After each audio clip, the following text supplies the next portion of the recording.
Well, we're live, and there's 3 people watching us, so that's pretty cool. Hi, Mike.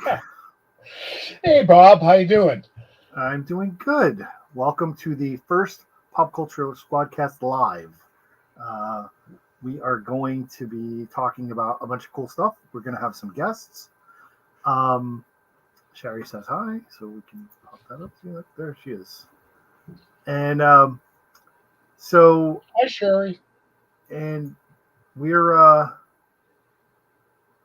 very excited at Pop Culture Squad that Mike is back. For those who are looking at popculturesquad.com, uh, starting in the new year, we now have some regular Brainiac on Banjo columns.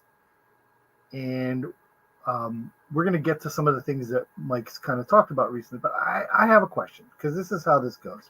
If anybody's been around Mike and I long enough, there are usually questions that I have, and we go deep into them. This is something that's kind of been picking at my brain for a while. And I know that Mike and I have talked for a lot about something, but you grew up Well, that loving, remains to be seen.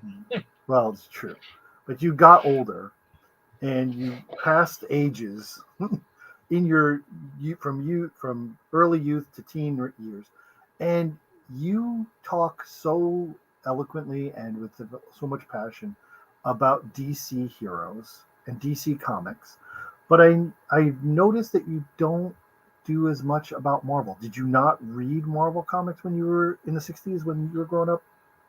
The first Marvel comic book I bought was Fantastic Four #1. Okay, The first #1 right, in right. in 1961. It was Do actually you still have it?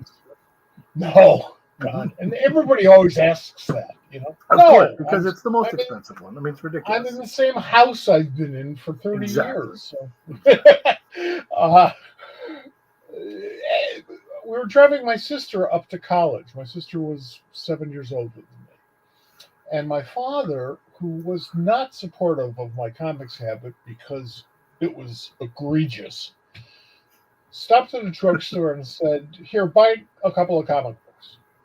He never did that before, you know. So I understood. He just wanted me to sit in the back of the car and shut the hell up. Fine. Took me to a great drugstore. Every comic book you could imagine was up there on the racks. And I'd read them all. I mean, all those that I was interested in reading.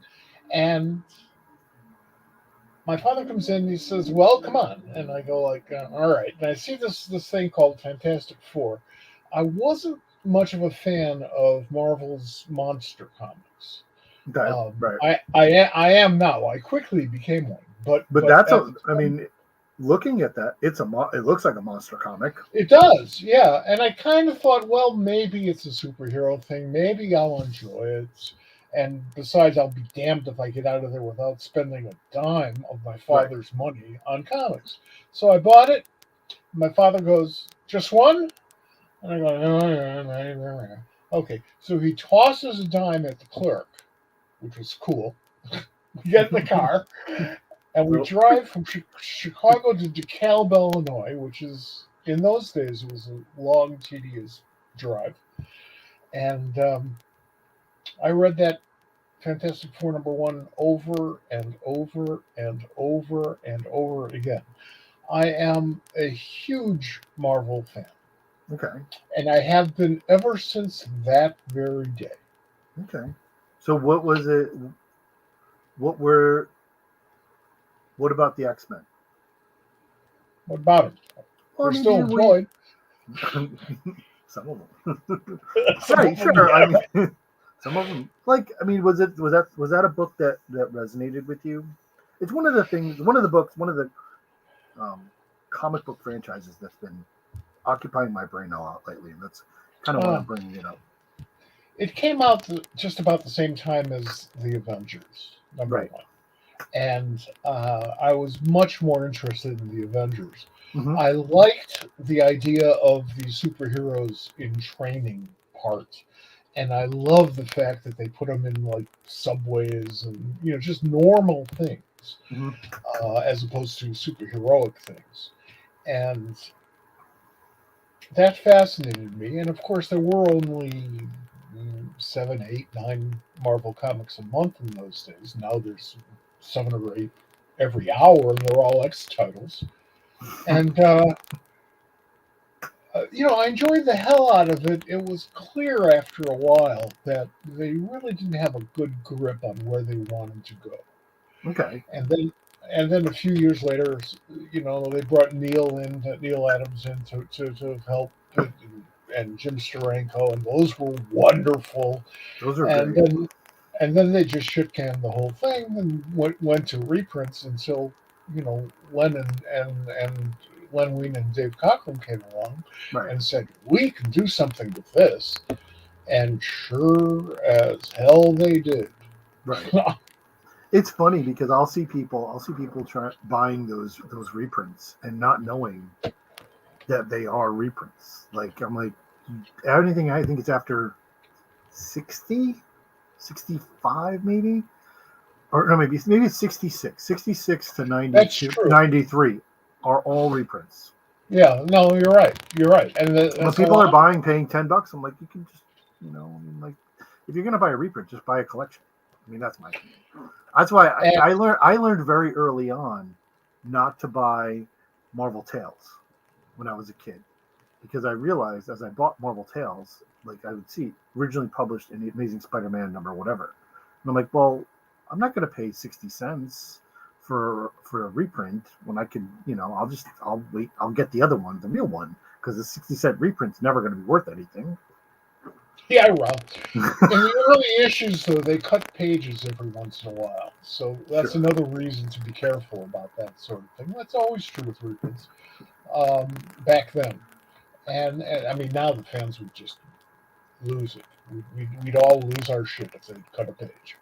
My favorite early X-Men, like pre-Len Wein X-Men cover is, I think it's 52. But it is a Marie Severin cover with Eric the Red on it. It's a pretty famous cover. It's Eric the Red, and it's with Cyclops being Eric the Red. I know. Okay. And Marie Severin drew that. That was one of the earliest X-Men I ever had. I don't have it anymore, but I love Marie was one of the most. I mean, there's a long list of underrated cartoonists, and Marie is way up there on that list. Absolutely. Not quite as underrated as she was as a colorist, at Marvel, but primarily at EC, which is a hell of a challenge. Sure. Also, one of the sweetest, nicest, funniest people I'd ever met. When I was on staff at DC, she came over for some reason to meet up with Jack Adler, who was head of production at DC back then. And Jack didn't tell anybody because he thought it would be cool if she just walked in and shocked everybody, which is exactly what happened.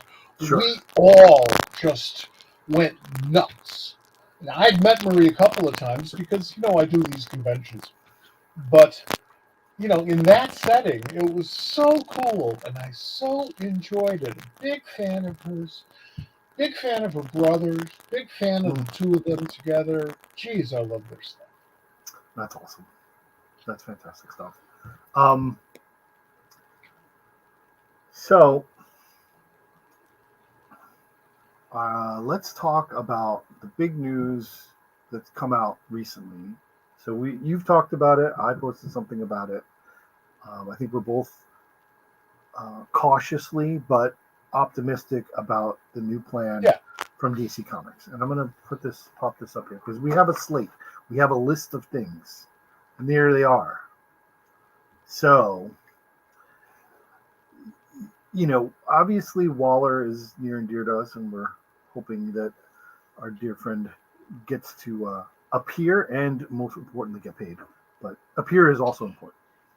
My inference from my correspondence with Mr. Ostrander is that he's getting tired of people asking him if he's going to be in it. I'm sure of that. But you know me. I mean, I think I mentioned it on the site, but I want to see an action figure. Sure. John calls it an inaction figure. But I want Todd McFarlane to make a John Ostrander, Waller-related in-action figure. I did too.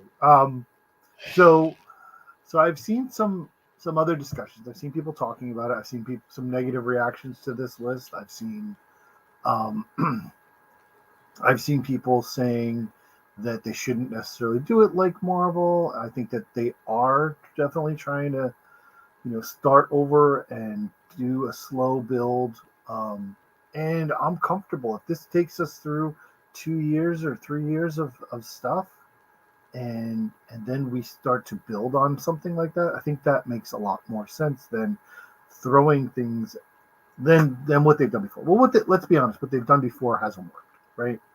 No, and finally they realized it. It's so hard for a studio to realize that they've screwed up when they're making money.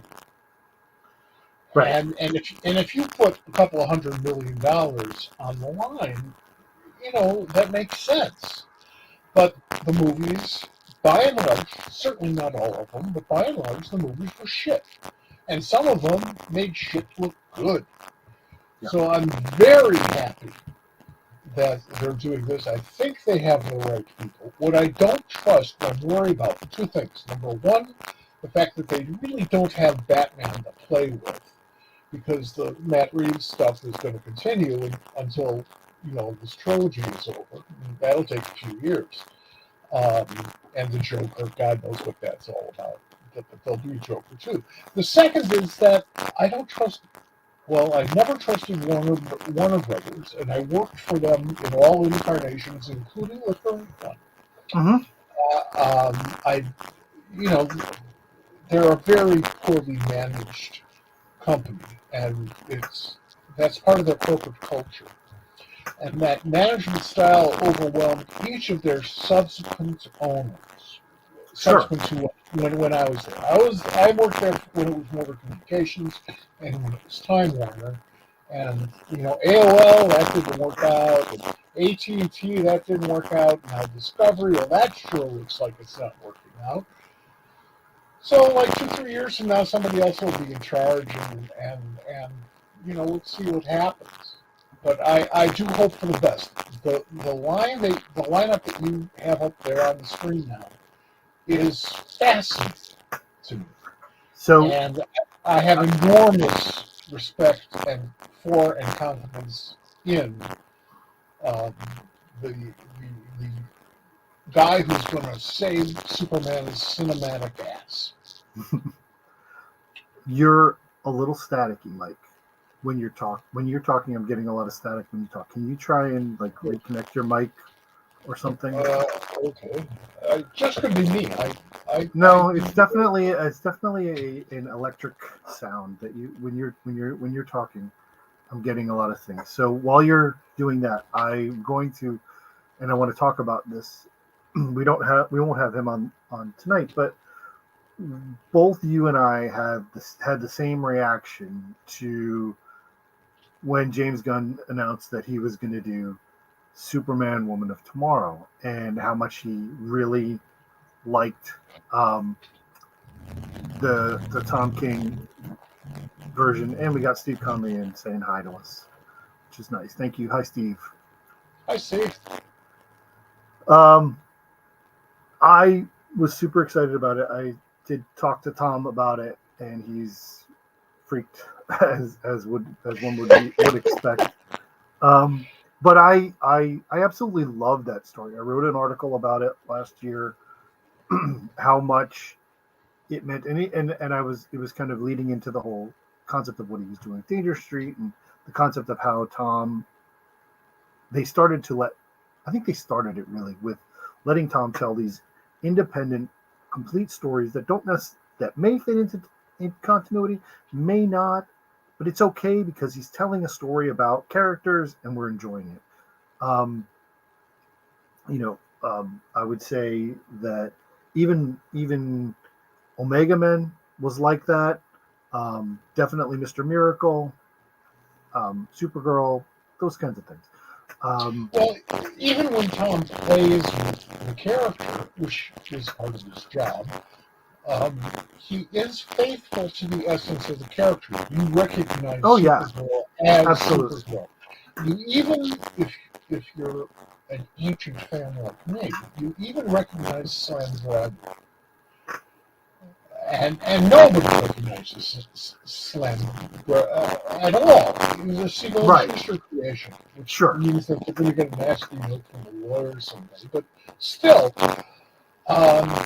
and Tom set him in the right period of time. He dropped the crap out of the late 1930s stuff. You know, made it really work for this point in time, and I'm enjoying the hell out of it. And Right, in fact, so I that's think the latest issue just came out today. yeah, that's Gotham Year One, right? That's Yeah, which is excellent, and Phil Hester is the perfect person to draw that book. absolutely, absolutely. But Tom is faithful to what makes those characters, what have always made those characters work, and you can recognize it. They did the same thing with Doctor Who. That's how they rebooted Doctor Who. They didn't change a damn thing. They just went on into different directions while respecting the directions it had been in.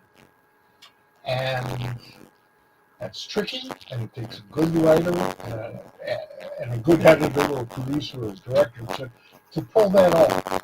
And they did on Doctor Who, and more often than not. And Tom has that same message. He's paying attention. Yeah, absolutely. Because you know, and that's one of the things that you look for in a creator, whether it's an artist or whether it's a writer. And we're going to get to one of those writers later on tonight who, you know, they're a fan of the things that they're writing. You know, it's one thing to take a job and just write something, and there's plenty of people who do that, and there's plenty of people who do that well. Absolutely. I had some real questions for our guest. We will get to that. He's coming. He's but like Tom does that well. There's a bunch of people who, you know, that it means something to them, and it shows through, because you'll find the people who aren't faithful to the character are people who don't care about the character, and they're just like, okay, well, here's a name and an image, and I'm going to write my own story and just call it that. Right. There's something worse than that, though, because that story just might be good and really retcon it into reality. The thing that's worse than that for me is the guy who wants to resolve all the things he, and it's almost always a he, did not like reading that character the previous X number of years. You know, this is wrong, I have to change this, I have to fix this. No, Yeah, you don't have to fix anything, you have to take it to the next point in time. You move it down the road. You don't fix it, because your idea of what's broken may not be the same as 9 out of 10 readers. It could just be on you. So we don't need that megalomania. Well, yeah. Often you'll find those people who will like ask people that, you know, hey, do you think I'm right about this? And they're the biggest guy in the room, so everybody's going to agree with them. Like, yeah, you should do that. You know, we've had plenty of experience, I mean, like, did you find that when you were editing? Did you? Oh, you know what? Here's this. This is the question. This is the question I had. I'm gonna change gears because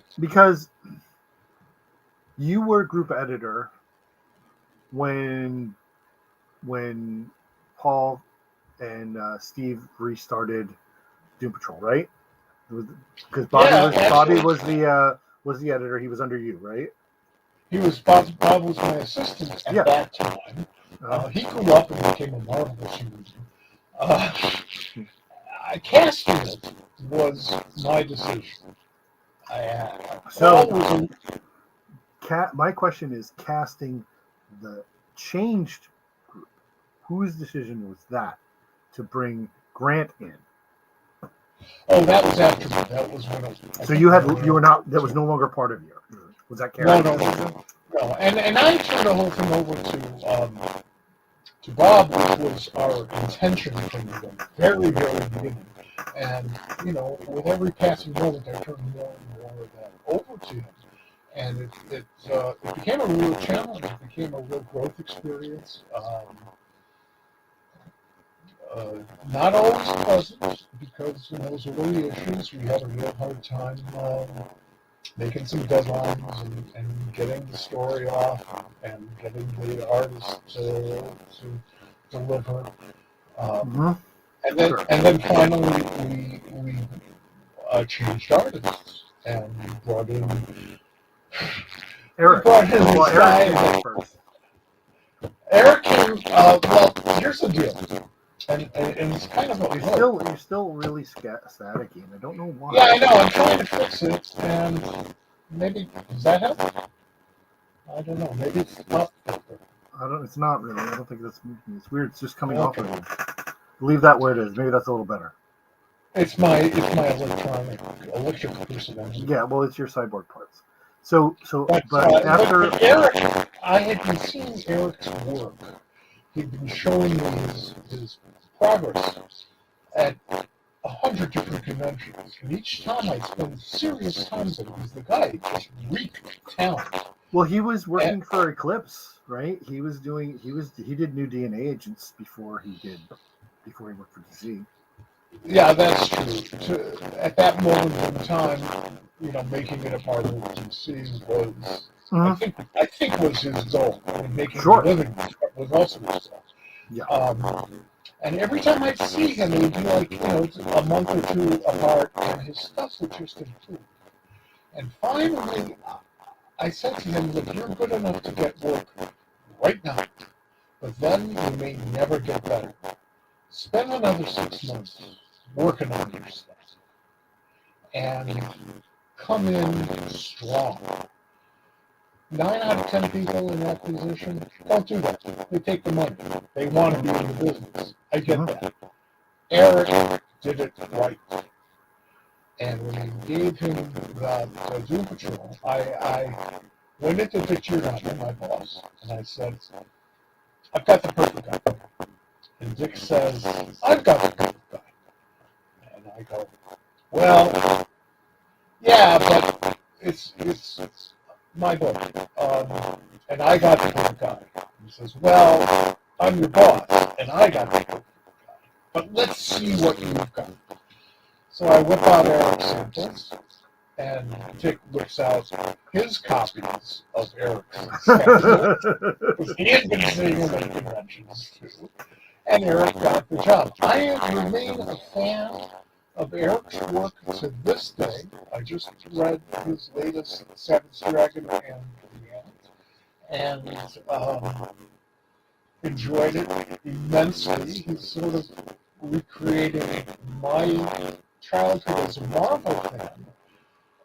Sure. As a real nasty result, and I love that. I love that. Yeah. So, yeah, and it's funny because there's a nice transition. Like the transition from Eric to Richard Case when Grant took over is while Richard is way more macabre and a little and out there, it's not as big a transition if Eric hadn't been that middle piece.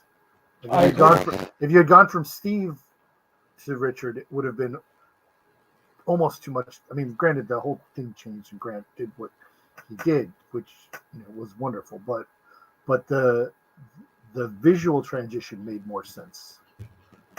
I agree, because Steve's approach, which was appropriate, was a very straightforward superhero approach. And he's great at that. Reeked of his days on the Legion, and yes, and he was very, very good at that. Eric brought a little bit more sort of younger outsider influence, I think. And I don't think that Richard, was sort of a linear success. I think Richard rethought the whole thing, and he probably had to thread some scripts on Doom Patrol. Absolutely fabulous. and that Superman thing they're making a movie of, and I mean, just great movie. I don't want to So make it sound like it's anything less than that. But Richard rose to the occasion. mhm. Grant rose to the occasion. Something about those characters spoke to them, and you can see it on every page. Yeah, we should definitely get Richard on this at some point because he's a lot of fun to talk to as well. He's a swell guy. There's a back in that corner that's Dream by Richard that I have on the wall. So I'm going to you're still real staticky. Can you change mics? Can you like pull out and just go with a different? I'm not sure what you have there. I don't either, because I don't have the built-in mic on my monitor.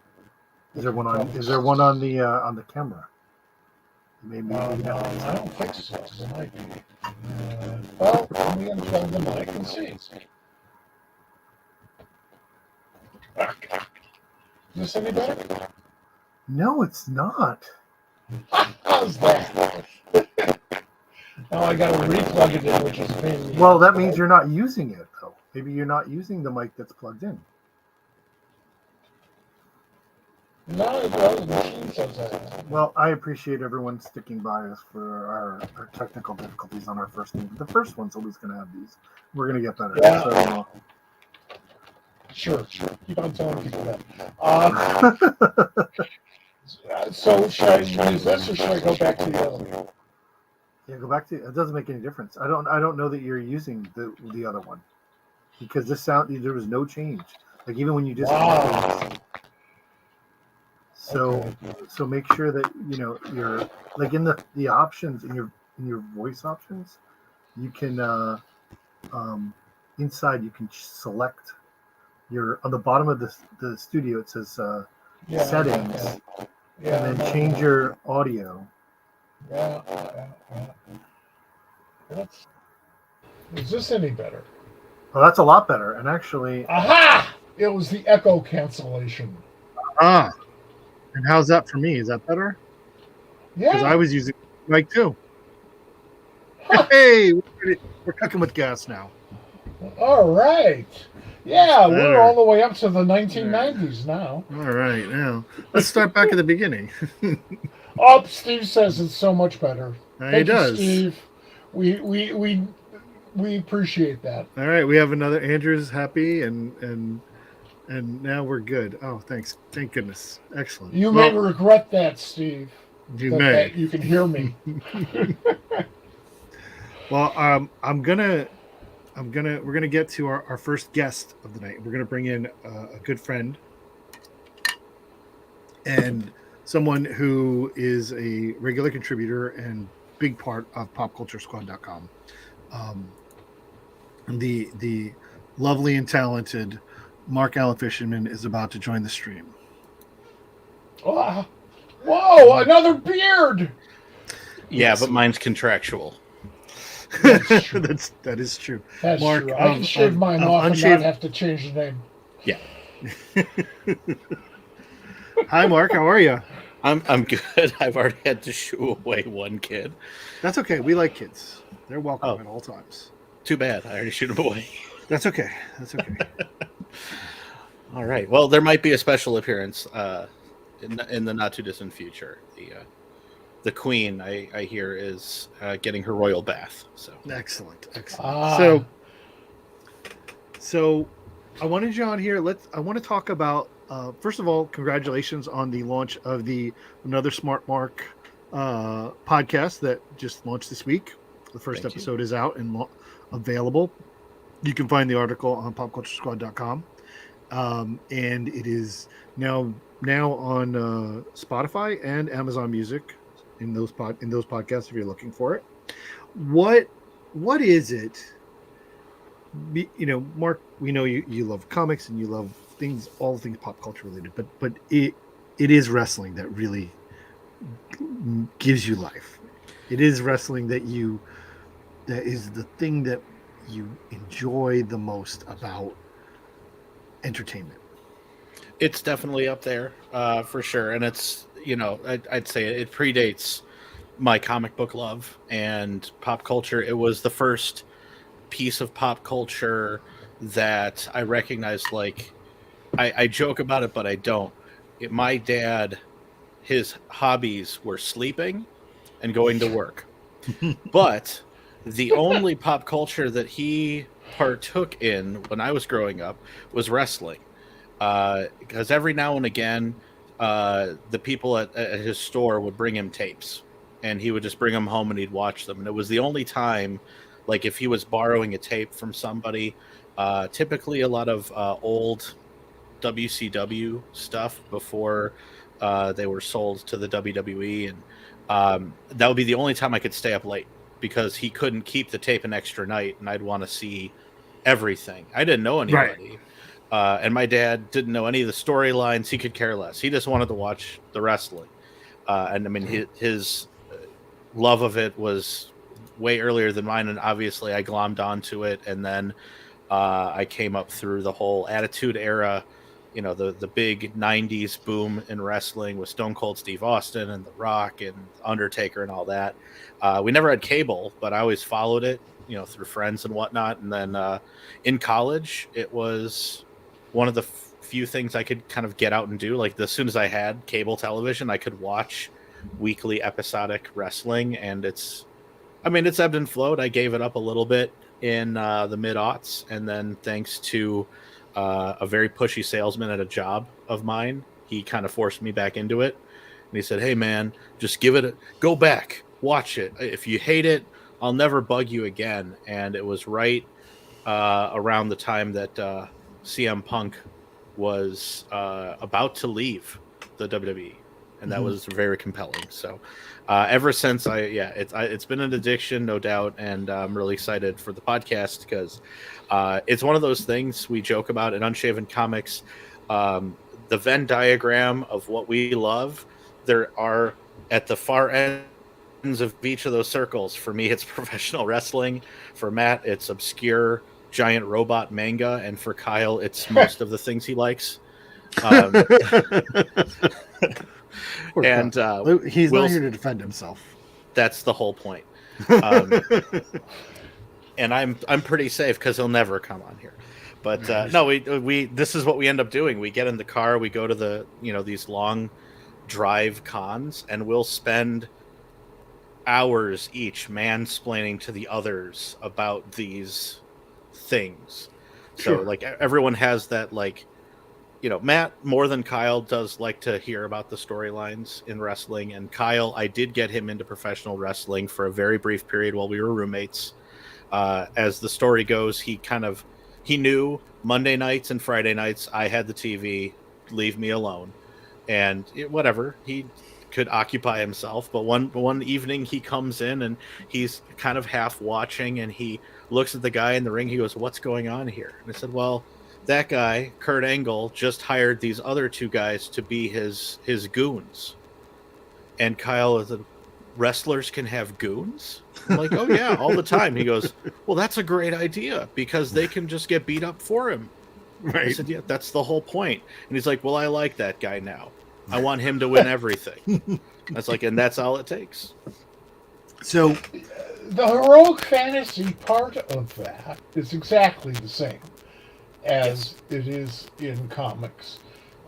It is the distance between the heroic fantasy of so-called professional wrestling and your basic comic book story is the same as the distance between what DC was in the early 60s and what Marvel became in the early 60s. It's the same distance. Right. And I kind of want to talk about it only because, like, one of the things in your more recent articles, you were kind of, it was an open letter to someone who straddles both worlds, and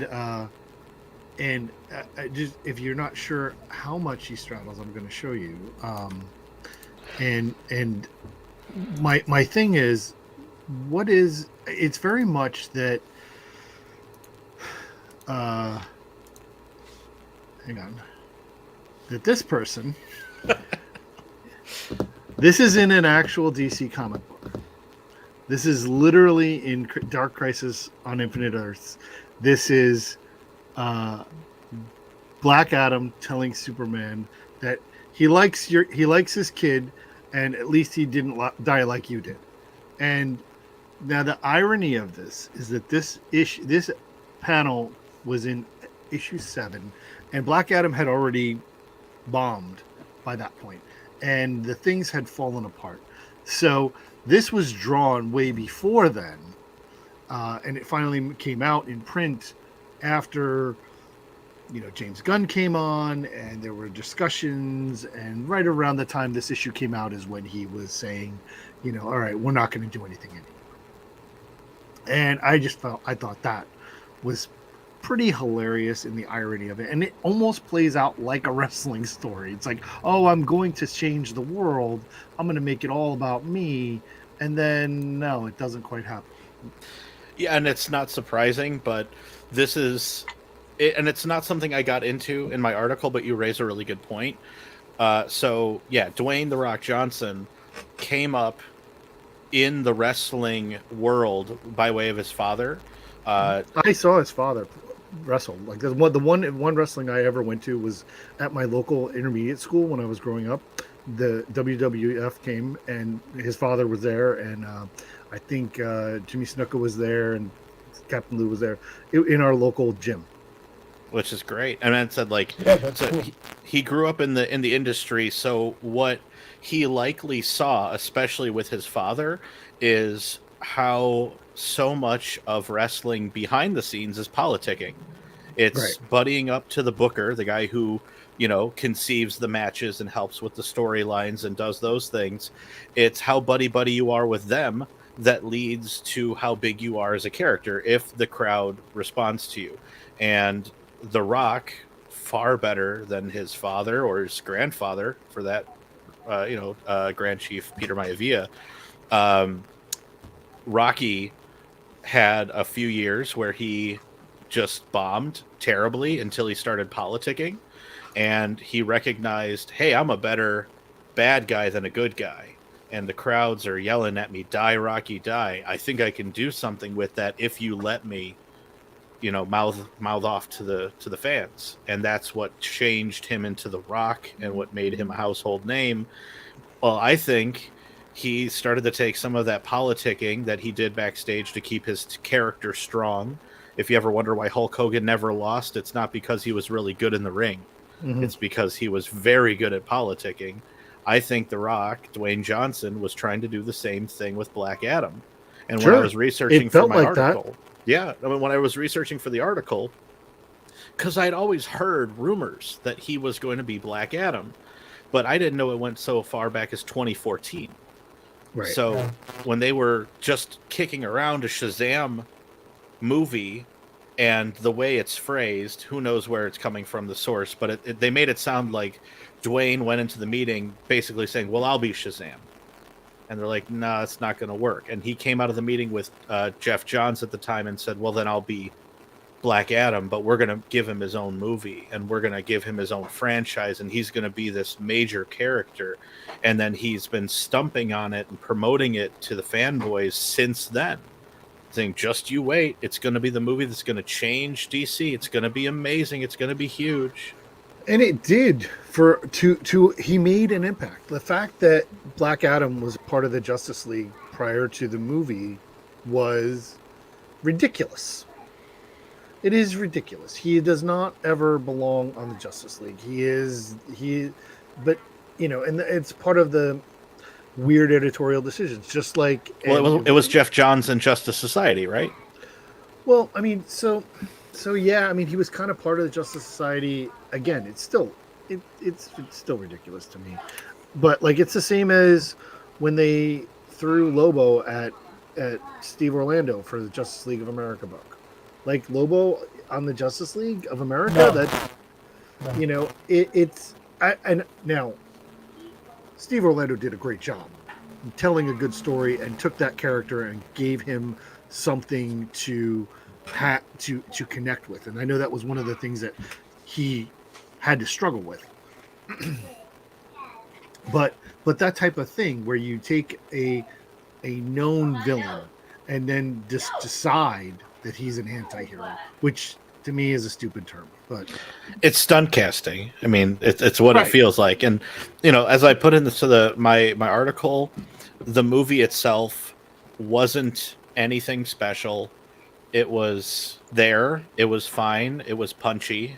And I appreciated that they couldn't figure out whether they wanted to do CGI fight or Skybeam at the end. So they just went with fight. They flipped a coin. And the whole cameo at the end with Henry Cavill. Sorry, spoiler alert.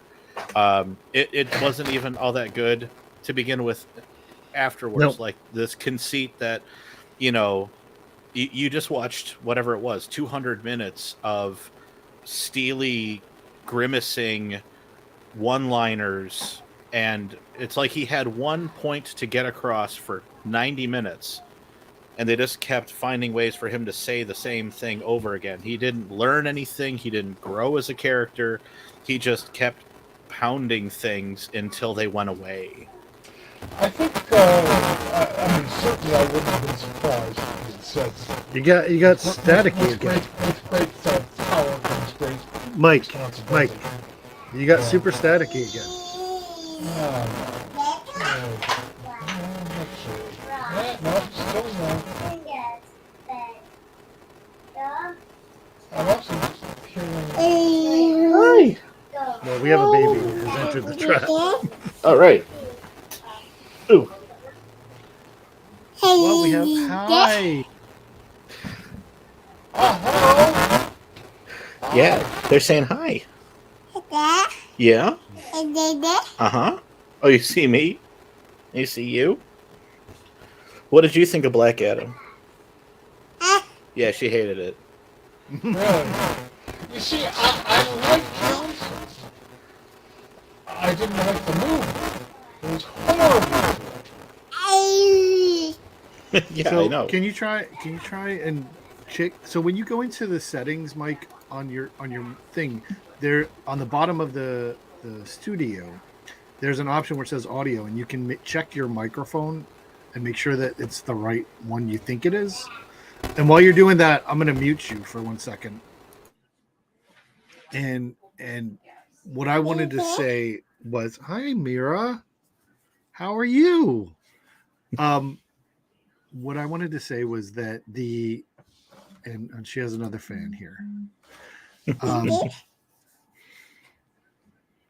So regarding that's Mike. Can you talk?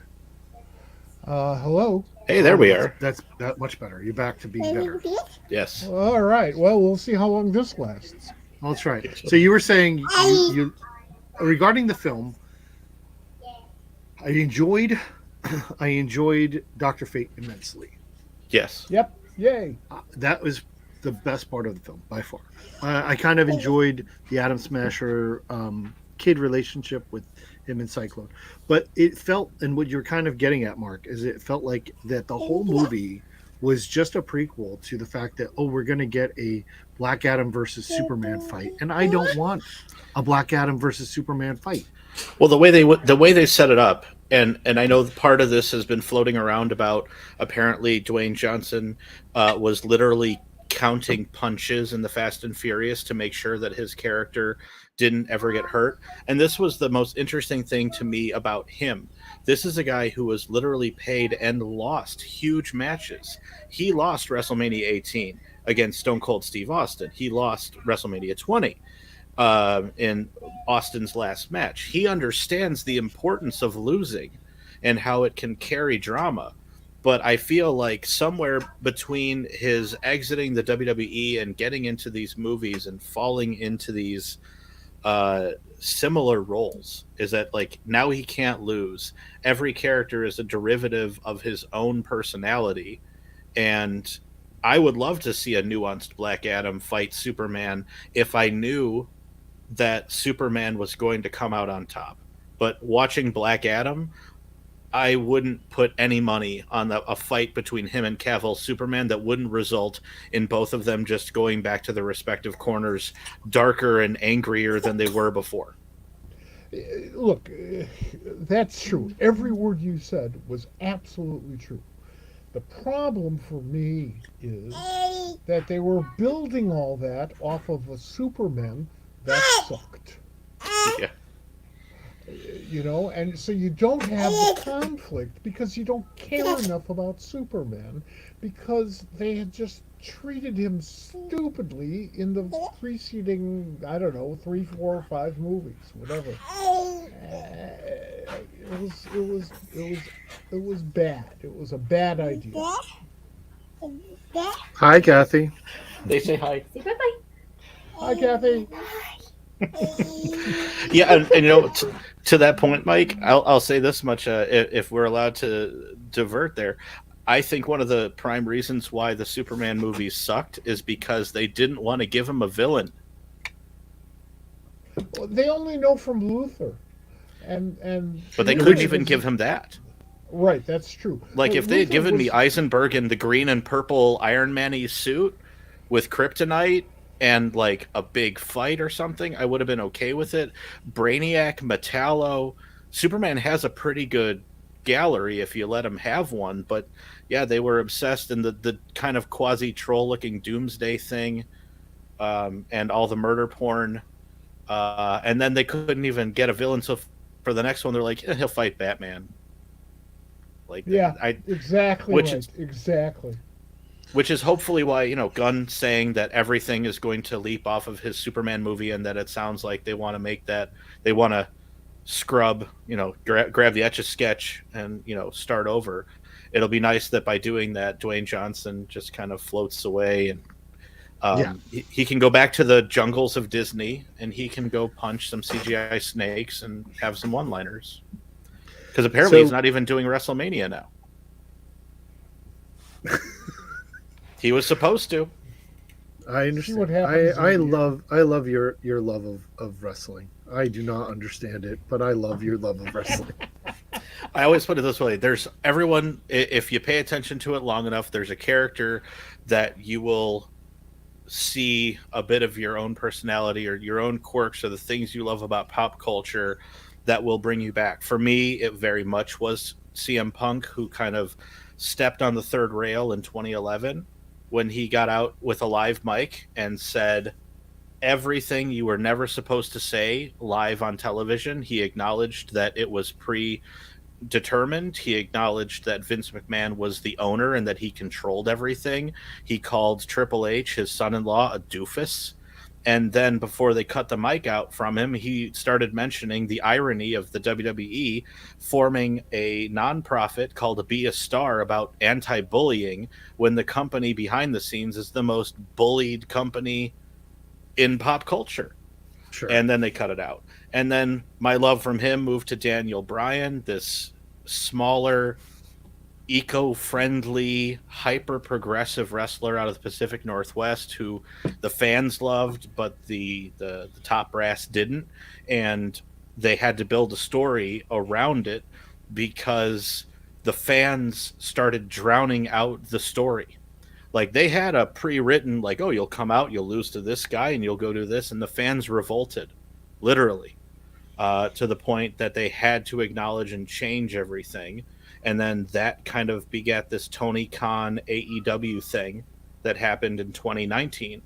So now there's finally somebody with as much or more money than Vince McMahon playing with the same action figures and kind of doing things, let's say, on a tighter budget and caring more about what happens when you ring the bell and letting people wrestle. But he's got characters and stars. There's one fella, his name is MJF. He was at the top of my list of 2022 things I loved about wrestling. This is a 26-year-old Long Island Jew who knows the business well, maybe better than anybody else working today. And he's a champion, and he's going to be a champion probably for the next 20 years if he doesn't get hurt. And he's the most entertaining thing I've ever seen. That's great. Yeah. That's great. I still feel like you're trying to tell me the Summers family tree, but And he's related to Cable, who's also related to Strife. but back to the DC slate, because we're kind of Yeah. kind of kind of doing these things. My early feelings is that lantern show is going to be important, and he kind of hinted at that. And I think that the Thanos level villain for this DCU thing is going to be Brainiac. It would be great. Why do you think that? So because he said something about the lantern story, that it's going to be terrestrial. There may be some other lanterns involved, but they're going to start discovering things that are going to take they're going to affect the greater story that they're telling. And so therefore I kind of feel that it's going to be, I certainly hope that it's not like a color war, a lantern color war that we're going to get. But I have a feeling, because they have never done Brainiac.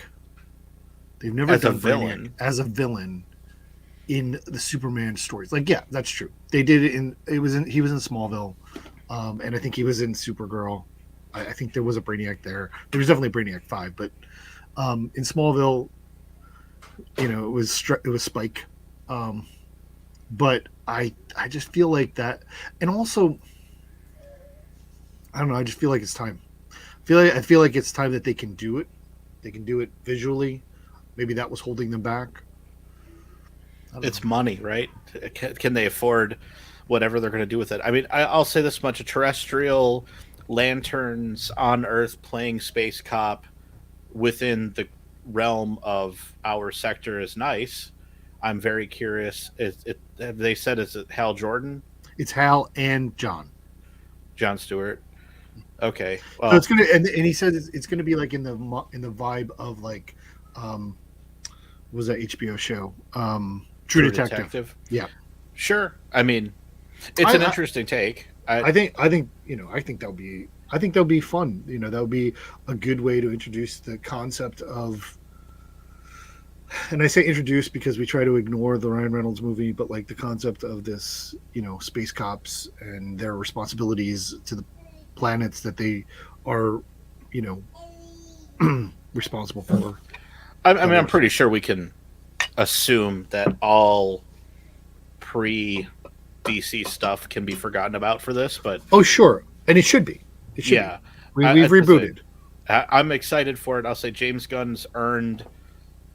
Like we talked about this with Matt and Kyle at Unshaven Comics when this thing dropped, and we had all talked about our excitement for it. And I think Kyle had made the best point. He said like the trust was earned with his James Gunn Suicide Squad because it was the closest thing we had to an adaptation that felt like a DC comic book, and that it felt like that comic book, yeah, particularly because it shared what the Marvel movies and the current Marvel TV shows have in common. It shared an obvious love and respect for the characters. Mm-hmm. And the previous DC movies, and I don't want to say all of them because that's absolutely not true, but the majority of them did not show that. They never showed that. And that's my problem with Snyder. My problem with Zack is that he seems to have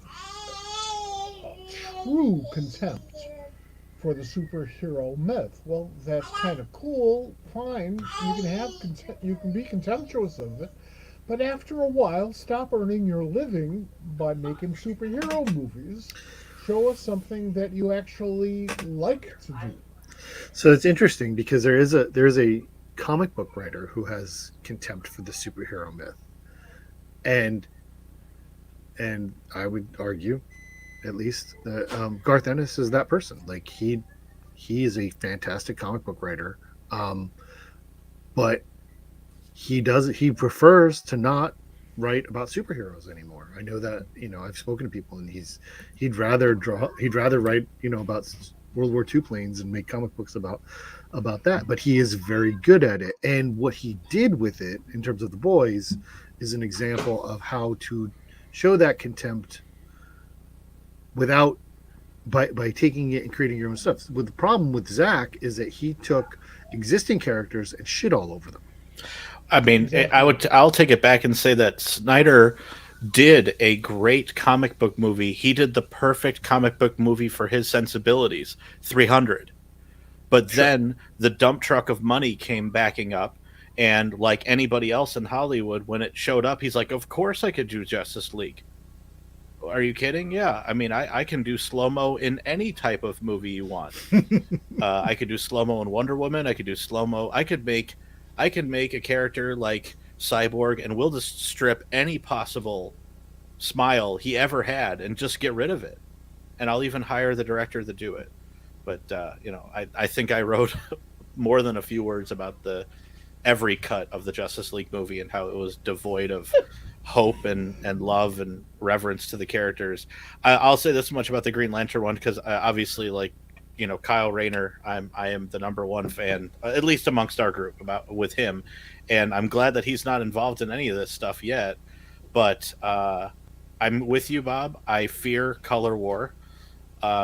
Jeff Johns did a really cool thing, and then I wish at the end of Blackest Night he had just destroyed all of it, save only for Sinestro and a Yellow Ring, because everything else that's come out of it has been this weird D&D garbage that's convoluted, hard to explain, hard to love.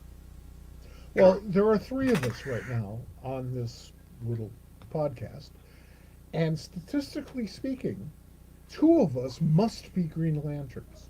Yeah. I'll be the Indigo one because I like their outfits. I mean, Well, I like the TV show concept because it only has two Green Lanterns in it, and because I have a certain amount of faith. only two main two Green Lanterns. Like he what he said. He said a lot without saying a lot. Like the couple of little things he said. There may be some others that we may run into. Who knows? Maybe we will run into a Sinestro. Maybe we will run into a Kilowog or a Tomori, possibly an Abin Sur. Just to give some clarity and some context to the world. But the main or character, to establish what the Green Lantern Corps Right. really is, and that's Right. fine. But Yeah. but in terms of an ongoing story, I don't want to see 3 billion Green Lanterns of different colors, no less. right? Well, million lanterns. I'll be It's- extremely The interested to future see. lantern. It's the one thing about the character that's always been weird for me. The Green Lanterns being space cops, great, but Hal Jordan is not a policeman. The character is this no fear test pilot, and while that's military, Right. he's never been depicted as a detective in any shape or form. Like, he's a punch first, ask questions never guy. And John Stewart's always been kind of the opposite. But I mean, Even though he's more even clearly military. well, yeah, and that mean that said, like, I've never been the biggest fan of John Stewart. I would say that I appreciated, like, so many things that what Bruce Timm did for him in the animated Justice League. Absolutely.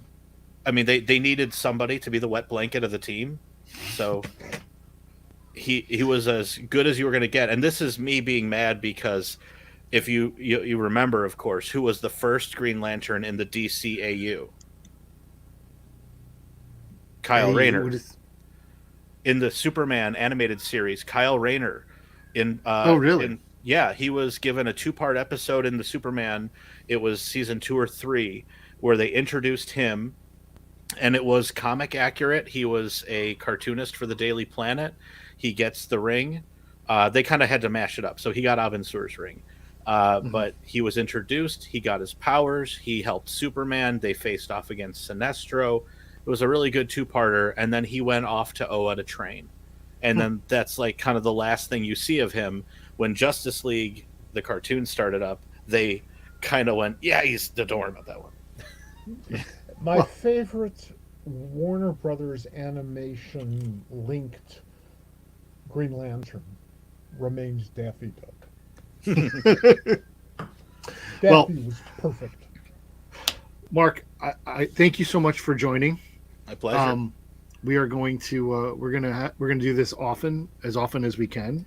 Hopefully to get some sort of regularness to it, and you will absolutely be back. And again, the another Smart Mark Wrestling podcast, part of the Pop Culture Squad podcast network, is available on. You can get to it on the Pop Culture Squad pages, and is also available on Spotify and on Amazon Music at this moment. And we're gonna get them on more discovery or more podcast directories shortly. So Find us everywhere, and yeah, we'll have another episode soon. Great. Maybe Thanks. we can do one live together when we're all at C2E2 in Chicago, the end of March, beginning of April. That sounds fun. We're going to try and do something like that. Thank you, Mark, for joining us. My pleasure, guys. I'll talk to you soon. See you soon, pal. Bye. All right. So our next guest is waiting in the waiting room, and I'm going to not keep him very long. And we're going to bring him in. Let's see how this works.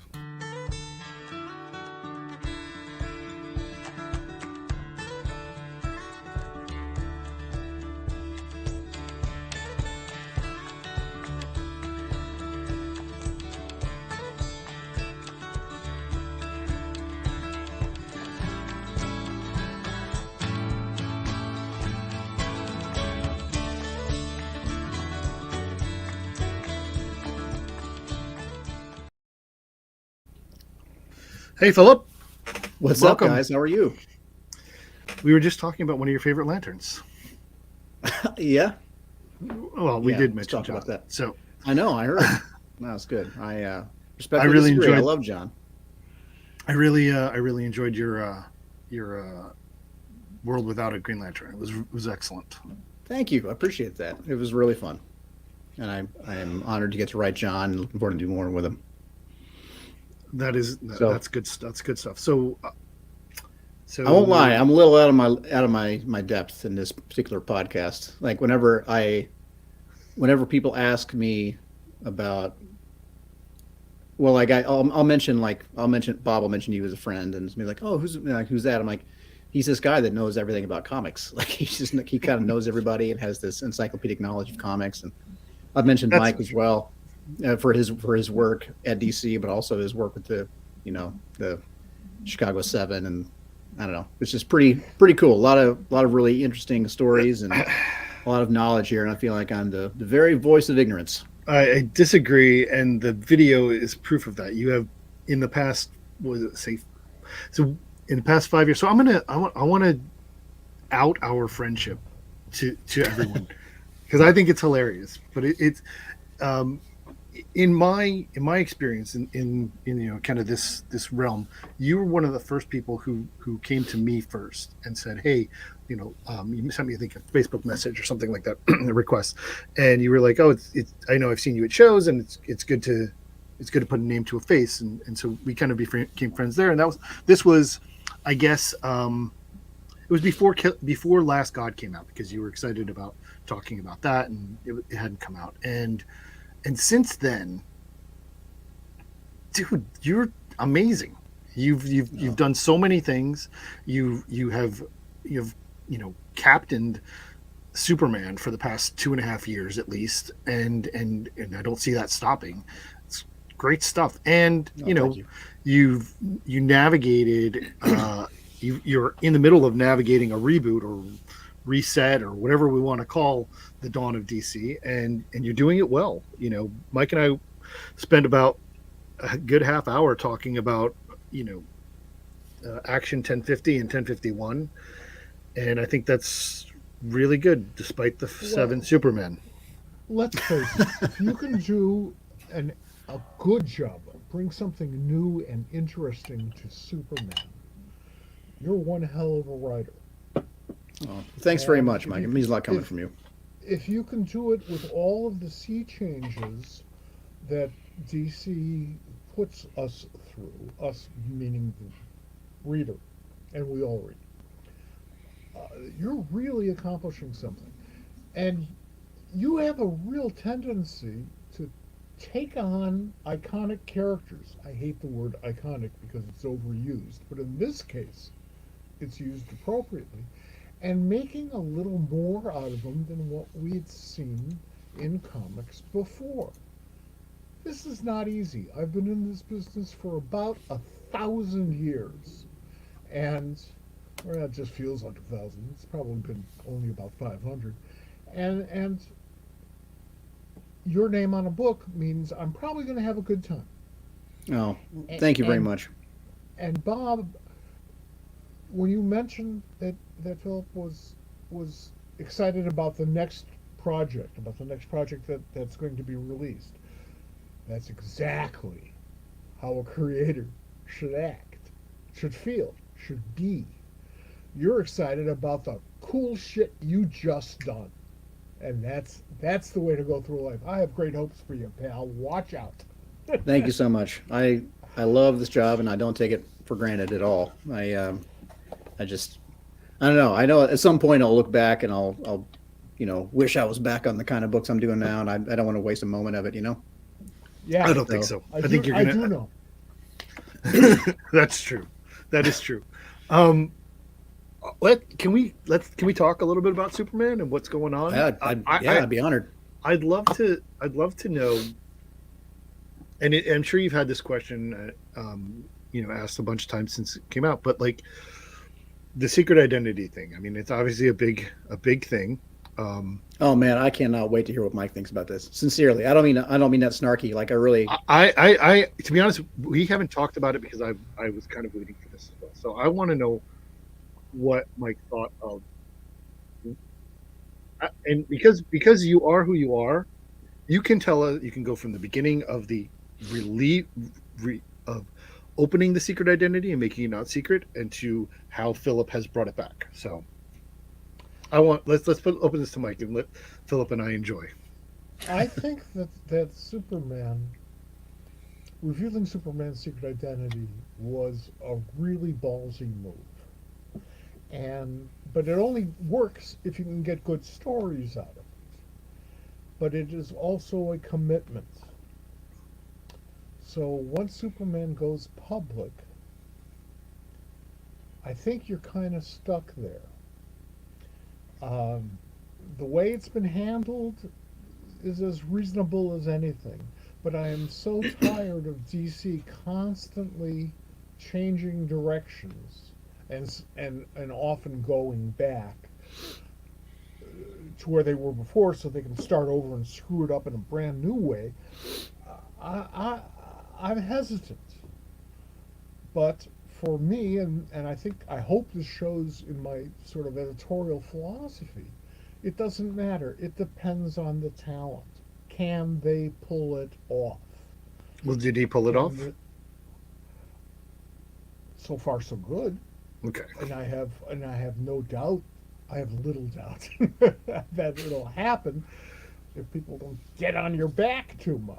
These are spoilers, by the way, for Right. Action 1050 and the end of Action 1050 and the beginning of 1051, or most of 1051, which, my opinion, was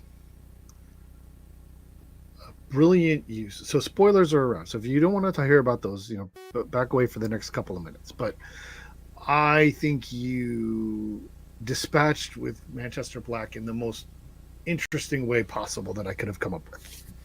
I agree. Well, thanks. I agree. I do not like the character at all, and so when you're using him, I'm like, I can't wait for him to get out of here. But you did awesome with him. Obviously, I'm sure he's a character.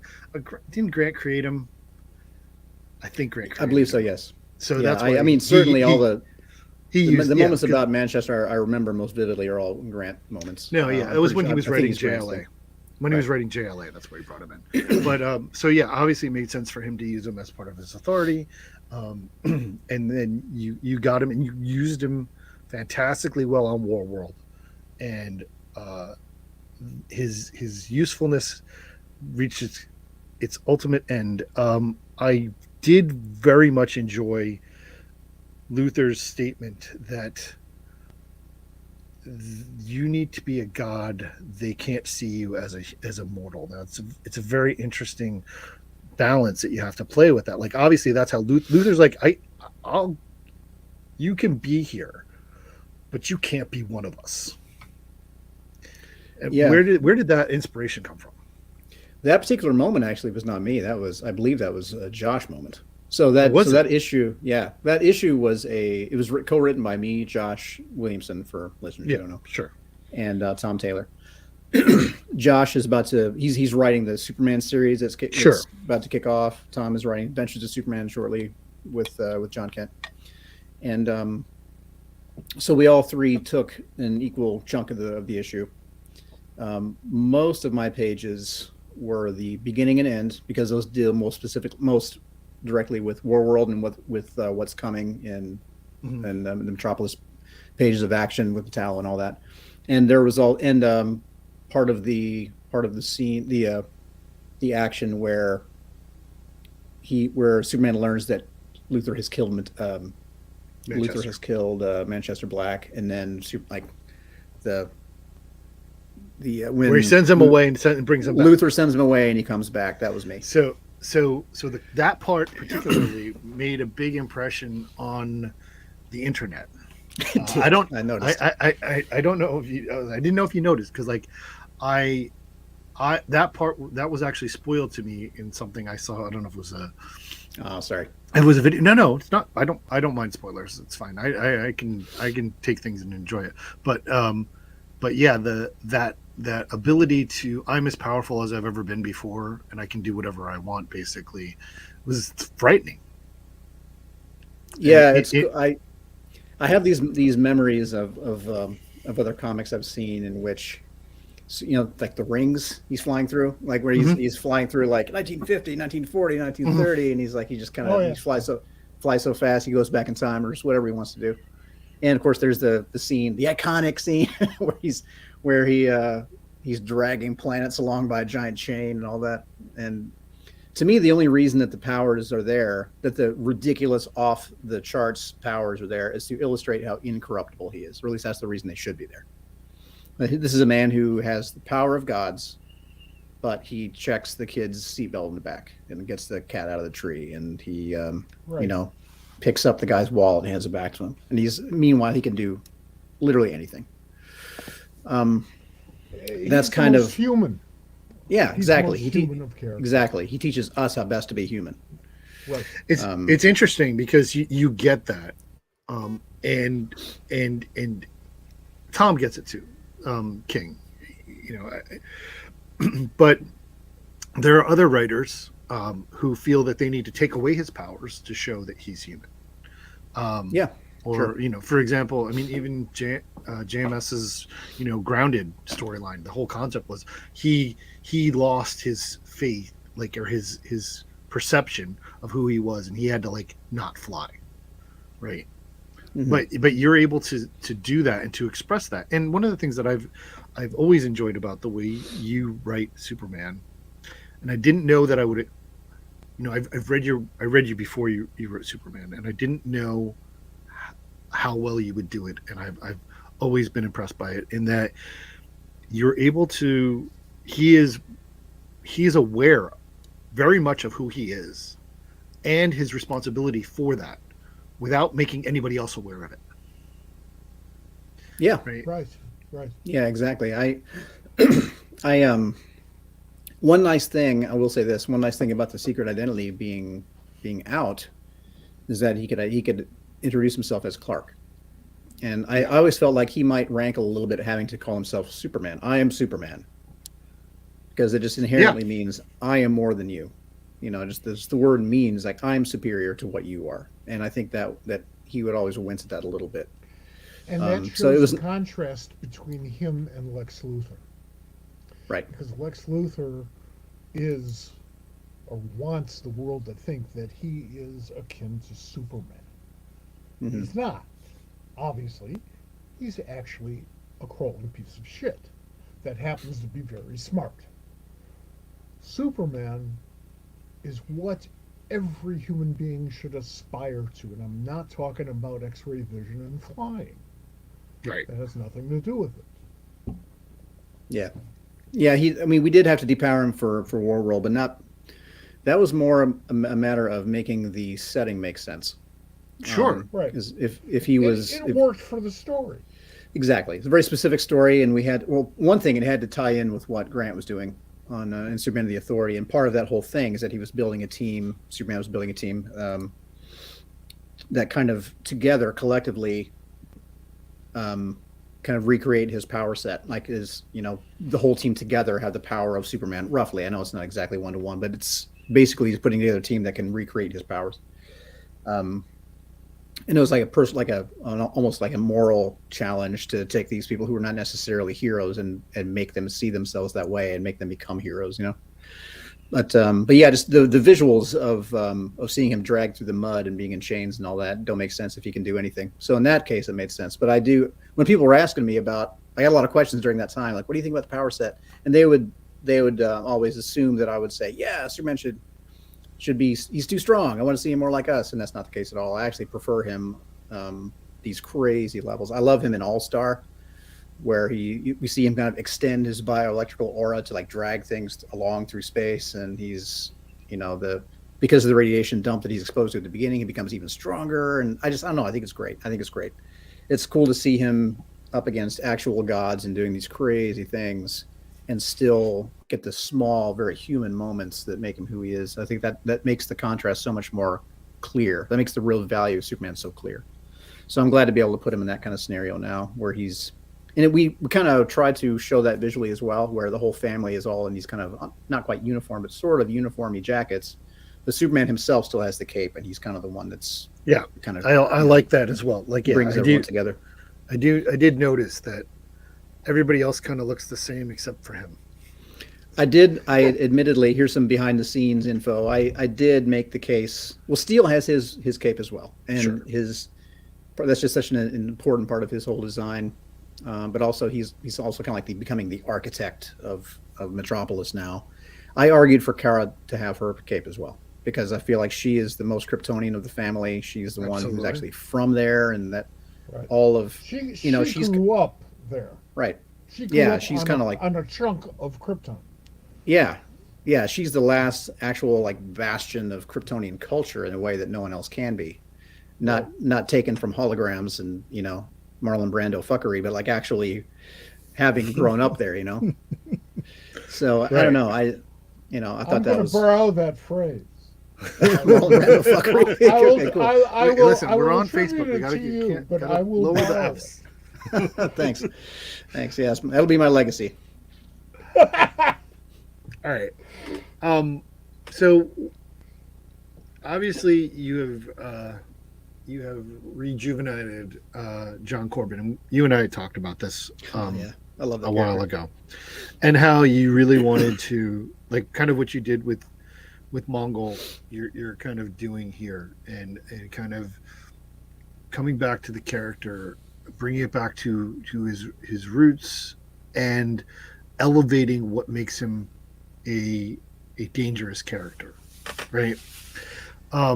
He's a reluctant character at this point. He's a reluctant antagonist, which I kind of like. I kind of like the concept that John Corbin is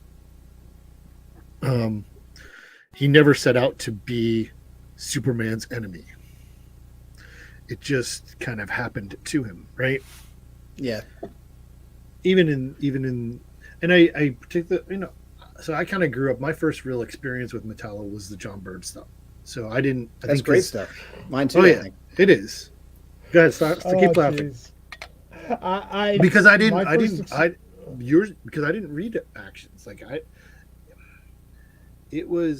I started reading. I didn't read Superman. I didn't read the old 70s. I didn't grab the old 70s Superman stuff. Like I started reading like kind of just before Crisis, and then when John rebooted him, I was very happy with him. You guys are children. I know. I understand. My first exposure to Metallo was in the issue that gave us Supergirl. Really? Was that's back when he was like he was like a Clark clone kind of with a mustache? Yeah, he was nothing. And quite frankly, he never got that much better or worse, as the case may be, until about 2 months ago. Oh, Okay. shucks. No, I'm serious. No, I'm I thought serious. It was like okay, Superman doesn't have a lot of really good villains. Let's take this guy and give him some exposure. And people have done some nice stuff, and they've done some, mediocre stuff. But as a compelling character, it was True. a decision that you did last month in publishing time that put some meat on his bones, and he became a character worthy of my remembering who the hell he is. Sure. It's that reluctance that made it work. It could be I my. found that in him, but it was right. I like seeing him. I wanted to see him. Well, my first question, when I was figuring out how to bring him back, I was just kind of thinking, where is he? Like, where are they keeping him? How are they keeping him there? Because, I mean, are they just letting him keep his crazy, powerful robot body? Like, it seems impractical. But it's also inhumane to keep him like a brain in a jar. So what's he look like right now? And I kind of slowly developed the idea of them keeping him in kind of like, a weakling, kind of half broken down body, essentially like a crash test dummy type body, where he could still kind of move around and have some control over himself, but can't do anything. Like, he can just pound the walls and can't escape. And I could see Metallo, like how, what would any person go through trapped in a body like that? You'd just be going crazy over time. So I kind of slowly envisioned this character with a, weak robot body, just screaming and banging on the walls and trying to, just losing his sanity, eventually becoming this broken down puppet thing, just like this nightmarish existence. And then gradually becoming more and more the Metallo that we are used to seeing, like more like a Terminator. And then beyond that, more like a Cronenberg crazy version of himself, where it's like kind of this nightmarish thing. And that's what we're exploring now. We're kind of using the war world technology that Luther has discovered and making him stronger. It's something that not just is strong, but a robot body that can actually evolve and mutate and change beyond their intentions. And as he loses his sanity, his body's kind of reflecting it. So yeah, I really like that. I kind of had this vision for a guy who was an okay kid, and then through no fault of his own was exposed to something and kind of discovered himself as a dangerous man. There was a Spider-Man issue that I read a long time ago. Actually, my exposure to comics as a kid was kind of limited in that I read a ton of comics, but not many of them. Like, my dad would bring home boxes of comics, and I had like maybe 4 or 5 stacks of comics this high, and I just read them until they just turned into trash. And some of them were, many of them, yeah, I'm sure that's true. So many of them were Batman, Superman issues, like just them, but also World's Finest and Brave and the Bold and all those Super Family, Bat Family. And there was a cartoony pile, like the Golden Key, Gladstone stuff, like a lot of Karl Barks in there. And there was a stack of Spider-Man team-ups. And that's how I got to know a lot of the more prominent Marvel characters. That's how I met, Ghost Rider and, let's see, Doctor Strange and his supporting cast and a ton of others, Fantastic Four and whoever else. There was a Spider-Man issue that focused on Blacklash. Okay. And it was a one shot. You probably know it, Bob. Well, I do know the issue, but it's early in the Claremont run. I'm pretty sure. Okay. So there's a really good run of Marvel team up from like 52 to about 100, where it was Claremont and Byrne, and those are some of the best.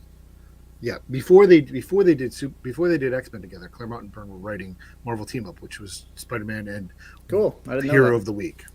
Yeah, at the time, I mean, I got it in the house somewhere. I need to dig it up, but I remember I remember the whole thing. I remember he at the beginning he's let out of prison, and he's got these big plans, like I'm gonna do good. I'm gonna make my mom proud of me. He like moves back in with his parents or something. And he tries to stay on the straight and narrow, and people keep messing with him. And eventually, he kind of falls back into old habits and gets out his stuff and ends up back in jail, like still talking about making his mom proud. And I don't know, it's just a really humanizing thing. I'm like, what are these strange feelings? Like this guy's the villain, and at the end, I felt sorry for him. And with the Metallo story, I really wanted to capture that same kind of feeling, where a guy that looks like just exactly what a Superman villain should look like, just this skull with kryptonite in his chest, this skeleton with kryptonite in his chest, and obviously no one you ever needs to feel sorry for. But instead, I just envisioned this kid who liked to draw, got okay grades, kind of tries to take care of his sister, and then his dad brings home a gun and tells him to get rid of it. And instead, he keeps it. And he's like this guy who kind of discovers he's an alcoholic on his first drink. He's like, he just can't stop thinking about that gun. And over the course of his life, he slowly becomes that gun until he is a living gun. And that's all he is. That's kind of what that's what this arc is about, really. It's about a man who becomes a gun. That's fantastic. Yeah. Oh, thanks. Yeah. I'm excited about it. I'm excited for it too. I am absolutely. I mean, there's all this iconography of Superman. I mean, the way Warworld kind of grew out of the like breaking the chains and all that. It's all about chains breaking. Superman breaking chains, but not his own. He's breaking the chains of others and using weapons to break chains rather than flesh. Sure. And this arc now is like kind of the storytelling, like the narrative version of Superman deflecting the bullet from the gun. Like he's all these images of him deflecting bullets with his chest. So that gun that's always pointed at him that's Metallo in this story. I thoroughly enjoy your thoughts as you approach a story. I mean, it's very intelligent and careful. At the same time, and we talked about this on a previous conversation, how sometimes while you may be very intentional in what you're trying to do, the story evolves without your intentions, Yeah. And it's really cool. So along those lines, and I want to change topics a little bit, like what's up with these kids? What's the plan? What's the plan for them? He came home with some kittens and some puppies, and now they're here. They sure are. So let's put it this way. I think there has something to do with Apocalypse related to this, because that kind of was exposed. Is that a Josh thing as well, or is that you? Are we going to get that in a subsequent arc? Forgive me, I missed a word or two there. What it was? What, Josh? It was you, because it was you and Mike Perkins in that stuff right after Warworld where we were. When he's with Bibbo and all that. Yeah. So that was an exposure. That was a little foreshadowing. Or is that coming after, or is that going to start happening now? Because I'm excited for that. The stuff with the kid kind of becoming. That. Or is that an early plot? We haven't gotten there yet. Or? That's like D or E plot. But good. That's fine. I like that. I like coming back to that. Listen, the greatest slow burn in comics history, from my perspective, was the Judas Contract. Oh, nice reference. Yeah, because it was 40 something issues till we got to the end of it. There's stuff very well plotted in advance. Yeah, agreed. You can see the diagrams retroactively. Yeah, over 40 issues. And we talked, Mike and I. When we talked to Marv about it. It was a lot of it was planned. A lot of that was planned over 43 issues, because Teen Titans 43 is right here. So. It so happens you have it. Listen, it's one of it. It is the comic I've paid the most for in my adult life. All right, because I had it. Bold statement, I imagine.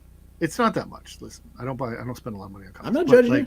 But it upsets me that I had to pay $80 for it. Oh, that's not so bad. Shit, I thought it was gonna be way more than that. No.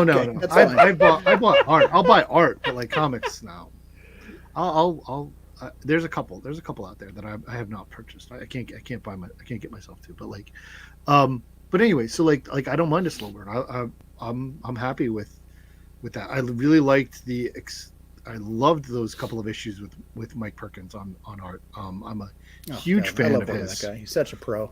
I'm a huge fan of his. I think that when he was on Lois with Greg Rucka, that was the best book DC put out that year. He is really good. There was a sorry, I just got distracted by an email that just came in. That's okay. Let's see. Yeah, Perkins is great. I will give you a little behind the scenes. Let's see. When we were working out what artists to draw what pages in 1050, we were talking about peppering in, like I showed Josh and Tom a good bit of deference because I respect their work and they've been around a lot longer in the company and all that. But there's one moment where I was like, no, we're not gonna let, because Mike's style is so different from the other guys. Mm-hmm. Like I insist that we keep Mike purely at the beginning and end, because I just can't have an action scene in which, because I was going to be writing all the Mike pages, and then let's see, Josh was going to be writing all the Nick Dragata pages, I believe, and Tom's going to be doing Clayton's mostly. So mostly, like, sticking with who's going to be on our books. And I was like, Mike can't draw these pages in the middle. Like, to go from Clayton to Mike Perkins and back to, it's going to look so crazy. And they're like, I don't know. We kind of went back and forth. And I came out guns blazing. I was like, don't do this. I hate it when there's such a stark, change in art. Sure. And eventually that's what we ended up doing. We kept him at the end. So there were a couple of pages for Mike that Tom wrote rather. And I wrote some pages for Clayton. That's good. But yeah, I care about that a lot. And it's not that, regardless of how it's going to impact sales, I guess I don't give a shit about that. I'm thinking about down the line, this is going to be, like, kids are going to be reading this years from now, not just kids. I want this to hold up. So there's a concept that in commercial communications that you always have to keep your eye on the sales figures or the size of your audience. And that's fine. It's a commercial medium, and I get that, and it pays my salary, and it pays everybody else's salary. So you have to respect that. But the fact of the matter is, you are a storyteller. We are there to be telling people stories.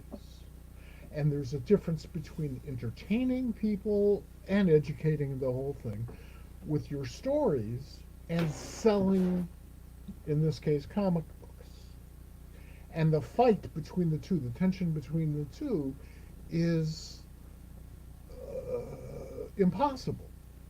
That's why, and I'm sort of explaining my role here, that's why you need a good editor. The editor, the primary job of the editor is to fight for the damn story. That means you're fighting for the writer, you're fighting for the artist, and it usually means you're fighting, if not, the editorial director, the editor-in-chief, or the publisher, you're fighting the sales director. Which is a stupid fight.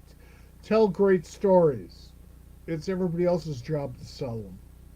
that's how I feel. I feel like I'm doing the reader a disservice when I'm wrapped up in numbers. I'm like, that's someone else's job. I'm going to try to trust them to do it. I'll do whatever I can to help push it on social media and the things that we do now to get the signal boost out there.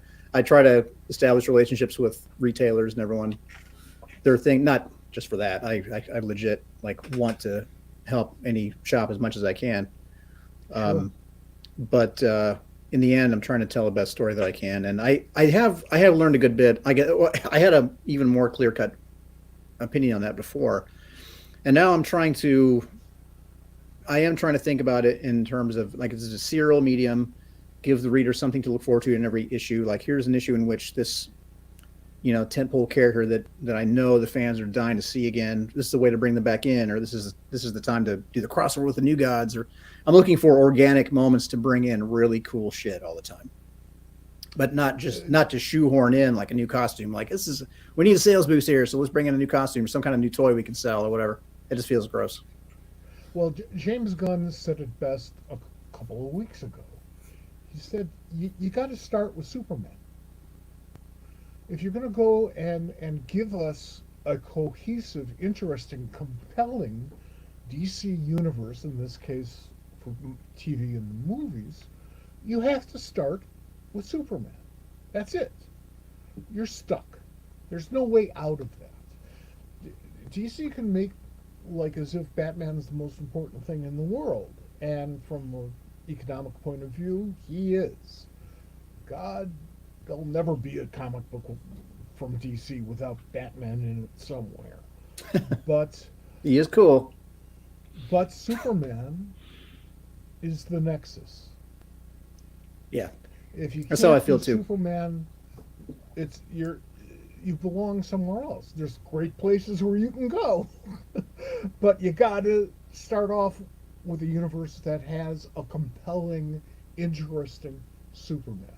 That has not happened very much. So Nowhere near as often as it should. So it's interesting because there are, you're saying that, I'm thinking about it, and I think about DC's missteps over the time. Like, so one place where everything started with Superman and grew was Smallville, right? Yes. So Smallville, it was about Superman, but they were able to expand out within that one show to create a simile or some level of a DC universe and tell stories that were larger. They didn't have a Batman, so that was kind of things. But like when that ended, then they said, well, let's do another one. But they started with, he's Batman, but Green Arrow, and that universe, that Arrowverse, there's a lot of good storytelling in that. The first couple of seasons of Arrow were really, really good. The first couple That of pilot was great. the first two and a half seasons of Arrow were really good.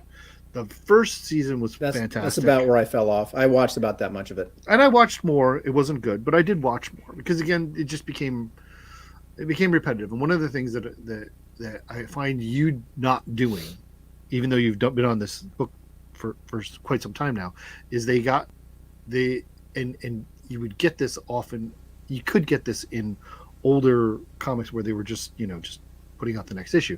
They kept having the same fault, recognizing their fault, saying that they were going to fix the fault, and then doing the same fault again. And that's that's what happened. And that happened in the first season of Flash. Even the second season of Flash was good. But then he started to do the same thing. So by that time, the same thing happened. There was, and still is, I guess, a formula to the DCCW shows. And they all, with the arguable exception of Legends, which was batshit, and I mean that in every positive sense of the word. Absolutely. It was Doom Patrol and Suicide Squad put together. Yeah, it was. Yes, exactly. But that you go through the scenes or the sequences where okay, the hero's going to go to jail and the hero's girlfriend and or wife is going to go to prison, and we're going to have 400 more characters that are exactly the same, but they're pissed about it. Okay, that's fine for one show. But here it is across the board. Smallville has sort of retroactively become my favorite DC TV show. I've watched all of it at least twice. On commercial television. Wow, okay. That's a long show, dude. Commercial television. It's 10 seasons, and they're 20 episodes each. There's 20 episodes per season. I know it's that big. It, sorry for all my profanity. That's fine. That's fine. Go. Yeah, no, it was. I've watched all of it twice. It is not great. I mean, it's not perfect. I mean, there are good. I watched parts. it. But I love it. I love that. There's parts I wish were different, but they are what they are. There's definitely a lull in the middle seasons. Once you get towards the last 4 seasons, that's when he moves to Metropolis and everything kind of becomes more about like the build up Justice League, So right. I have a funny story of watching that show. I've not really watched it. That's fine. Well, no. Okay. So I watched it in the capacity. I've watched probably dozens of hours with no audio because I was in the Glenn Miller band Sure. when that show was airing, or I guess they were getting them on deep. I had some colleagues in the Glenn Miller band that just thought that the girl playing Lana was just like unspeakably hot. Agreed. And so they would get all these sets of DVDs and watch them on the bus. And I ended up like, I'd see them, like I was on a bus too doing my own stuff, and I'd see over somebody's shoulder, I'd like score in my eye. I'd watch a lot of that show like without really meaning to. So I kind of get the idea of the first 3 or 4 seasons. Well, the first 2-3 seasons it was Freak of the Week, like it was like that concept. Yeah. It was new, and it was all exploring Clark Kent and as Kal-El and getting his powers back, and but like they did Luther drama. I remember a lot of Luther drama. Yeah, like yeah. I mean, trying to be a good guy, and then his dad's crazy, so he becomes crazy. The Luther stuff was great. It was really good, and Michael Rosenbaum is a fantastic actor. Absolutely He was so excellent. All right, so we know what's going on with this current arc. What else are you doing right now that we can talk about at DC? Because I know that it can't just be you writing action. So no. Well, I have more big plans. So when I wrote those future state issues, those are kind of my statement on Superman. Like, just in case I get hit by a truck, here are all my thoughts on Superman, kind of in a couple of months. And ideally, what I would love to have happen is, there's in that first issue of Future State Superman and Worlds of War, we see these like the little Superman support group. Like after Superman has left Earth, they all come together around Rocket Field, where they now know that Superman landed as a baby. Yeah, and they're telling little stories about how they were saved and where they think Superman is now. Thanks. Yeah, some of the best stuff out of Future State was that stuff. I absolutely agree. Mikhail Hanin is just virtuoso. That guy's just incredible. I love his work, and he really made those pages sing. I gave him all those big spreads in there to see him just like do what he can do. So I try to get out of his way as much as I could, and then I kind of added monologues over the top of them to bring out his work. And each one had these concepts of, like, one person was like, I think he's out. Let's see. Like, I think he's dead, man. And he kind of has this idea about how he might have died, and it shows like Justice League zombies. He's fighting off all these evil versions of himself. Someone else is like, what if? Do we think that all Kryptonians are good because he was? Like, I think there's gonna, like, the Kryptonian age is coming, man, and it shows these like Kryptonian despots coming down to Earth, like to colonize us. And someone else is like, I think he's let go of his attachment to physical matter. He's like the righteous wind, and he just travels and rights wrongs without ever stopping or taking physical form. Someone else thought he was a shapeshifter who's been doing this for eternity, and he goes someplace and takes on the form of those people. Like, do we really think he has like fingernails and eyelashes and he looks just like us? He's a fucking alien, man. He's out there somewhere else doing the same thing somewhere else.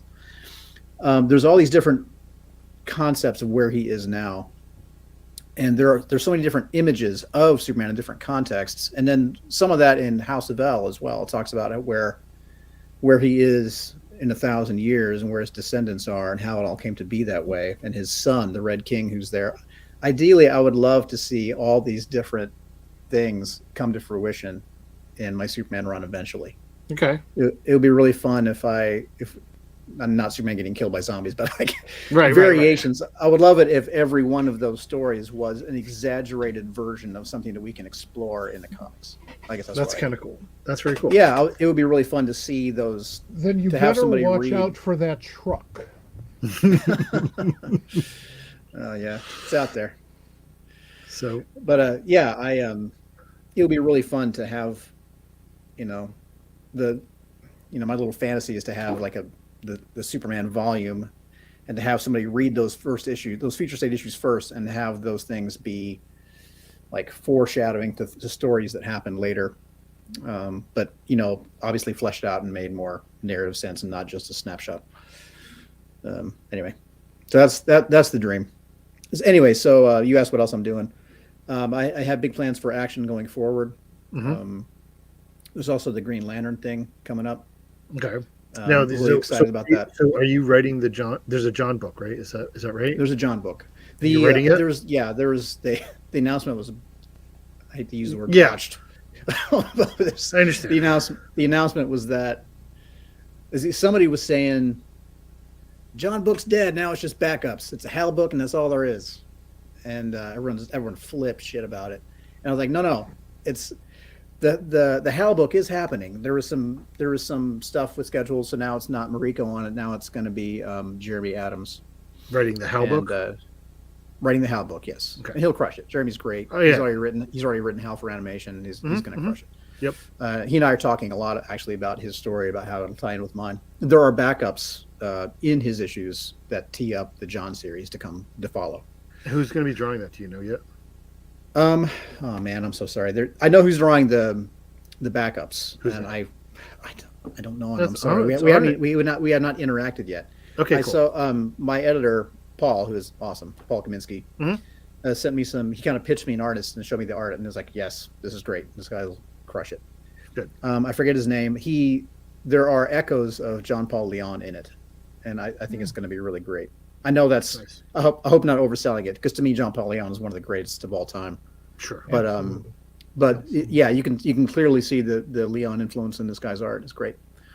If he's watching, please forgive me for forgetting your name. That's okay. Anyway, he's awesome. And hopefully he'll be doing the ongoing as well. Good. Sorry, you're done with Alien, right? I think I see there's a new. Yeah, sadly I'm done with Alien. I love Alien. I did have to kind of give my notice on Alien because I was just hideously underwater. So my last issue of Alien actually comes out tomorrow. Mm-hmm. Right, but I saw there's a new one, and then I know you were doing a second arc of 007. Are you going to do a third? Yes. Yeah, I just read the solicitation for that. Oh, cool. Yeah. I'm looking forward to that. DC had the rights to James Bond ever since that showcase issue for years, and they didn't know it. No, I did not know that. Throughout the Sean Connery days, Jesus, really? they had the rights and they did not know it. They discovered it retroactively when the rights holder, I forget what they were calling themselves that week, approached DC and said, listen, you're not doing anything here. Can we buy you out of that contract? And they said, what are you talking about? So anytime you have an oh whoops moment, think of that. Yeah, could always be worse. That could always be worse. Damn, that's a big one. So was it part of like? It was like this. I don't know, how did that even happen? Like how it was part of this umbrella deal with other properties as well, or because they got lost. Because they did a showcase issue. They only had the U.S. rights. Gilbertson, which was Classics Illustrated, had the foreign rights, or at least the British rights, and that kind of restrained them. But it didn't matter; they never really understood that was in the contract. Wow. Okay. Because they were just doing that as a favor. Nobody heard of James Bond or Dr. No, and nobody thought that the movie was going to be a big deal. Nobody thought that, which is one of the reasons why it was such a wonderful thing at the time. Because it just came out of the blue for most people. President Kennedy liked it. That's all anybody knew about James Bond in the States. Wow. No, I didn't. I never knew that story. So I'm doing the third arc, or second arc of that. Right. And I have another. Man, I wish there's going to be another thing announced. Probably, I thought it was going to be announced this month, and it's probably going to get announced next month. But there's a big thing coming up. That's fine. You don't have to say it, but do I already know it? Do we talk about it? I forget. I think you would know. We talked about something. I probably told you about something big, right? Yep. That would be it. Okay, good. Yeah. Well, then we're going to have you on later on to talk about it. I'll tell Yeah, Mike. yeah, we'll off talk air, about that for off sure. air. I'm sorry we can't talk about it now. I was hoping. No, we that's could, fine. but I was it's hoping gonna we be a few could weeks. too, but Yeah, sadly, but it's gonna be really cool. it is going to be very cool. Always leave them begging for more. Right. I also signed a thing for. I just signed a thing for a creator owned coming up soon, Nice. and that's gonna be cool later in the year. I kind of my offering at the altar of Ed Brubaker. I read everything that Brubaker writes sight unseen. I love his work, and like that love has crystallized in the form of this book. It's kind of a kind of a thriller noir. That's super exciting because I would love to see. I love it when you write that type of story. It's not that you haven't before, because you have, but I definitely love when you do things that are very grounded in which is pretty much everything you do. Everything you do doesn't matter whether there's super godly powers or not. Everything is about the people that are living the life, and what it means to live a human existence, whether you're Kryptonian or Andorian or whatever it is. It's about experiencing companionship, the lack thereof, and all of the things that go with making this existence that we are struggling to understand. And you convey that and give a glimpse into how to survive it more. I appreciate that. Well, thanks, man. It means a lot to hear that from you. I know you really do know comics about as well as anyone I know. I mean, both of you guys. I can't imagine he knows like more. any room in which people know more about comics. But yeah, it's those detailed moments, right? Like sure. If it's just like punching up robots in space, I don't know. It's hard to care about that, but it looks cool, I guess. But I want to see that moment with the kid in the back seat. Like, is everyone okay back here? Yeah. No. I listen. Over the past couple of weeks, there's been at least 3 comics that I have literally cried over, and they're ridiculous. Like, it's ridiculous that this has happened to me, but here I am. One of them was Nightwing 100. Like, I was crying through that book, and I went to go tell my wife about why I was so happy and excited about this book. And as I'm reading it to her, I'm crying. Ball like it was so, and he did. There's another book. There are other books though, like whether it's Nightwing, or there's another book that I just published a podcast for today called "And We Love You," and I was reading it, and it was so heartfelt. It is that book I describe as heartbreakingly beautiful. It is gorgeous, but it will just devastate you. That's what I need. Yeah. And we love you. You said it's called "And We." It's not out yet. It's coming out from Scout. Oh, okay. It's available. Oh, cool. Okay. It is. It was kickstarted, and it's really good. It's a 64-page novella. That's really wonderful.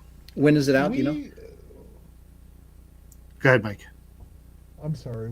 It comes out this either later this month or early March. It's okay. Scout, and this podcast goes everywhere, and we kind of don't hold back a little bit. Scout is terrible with dates.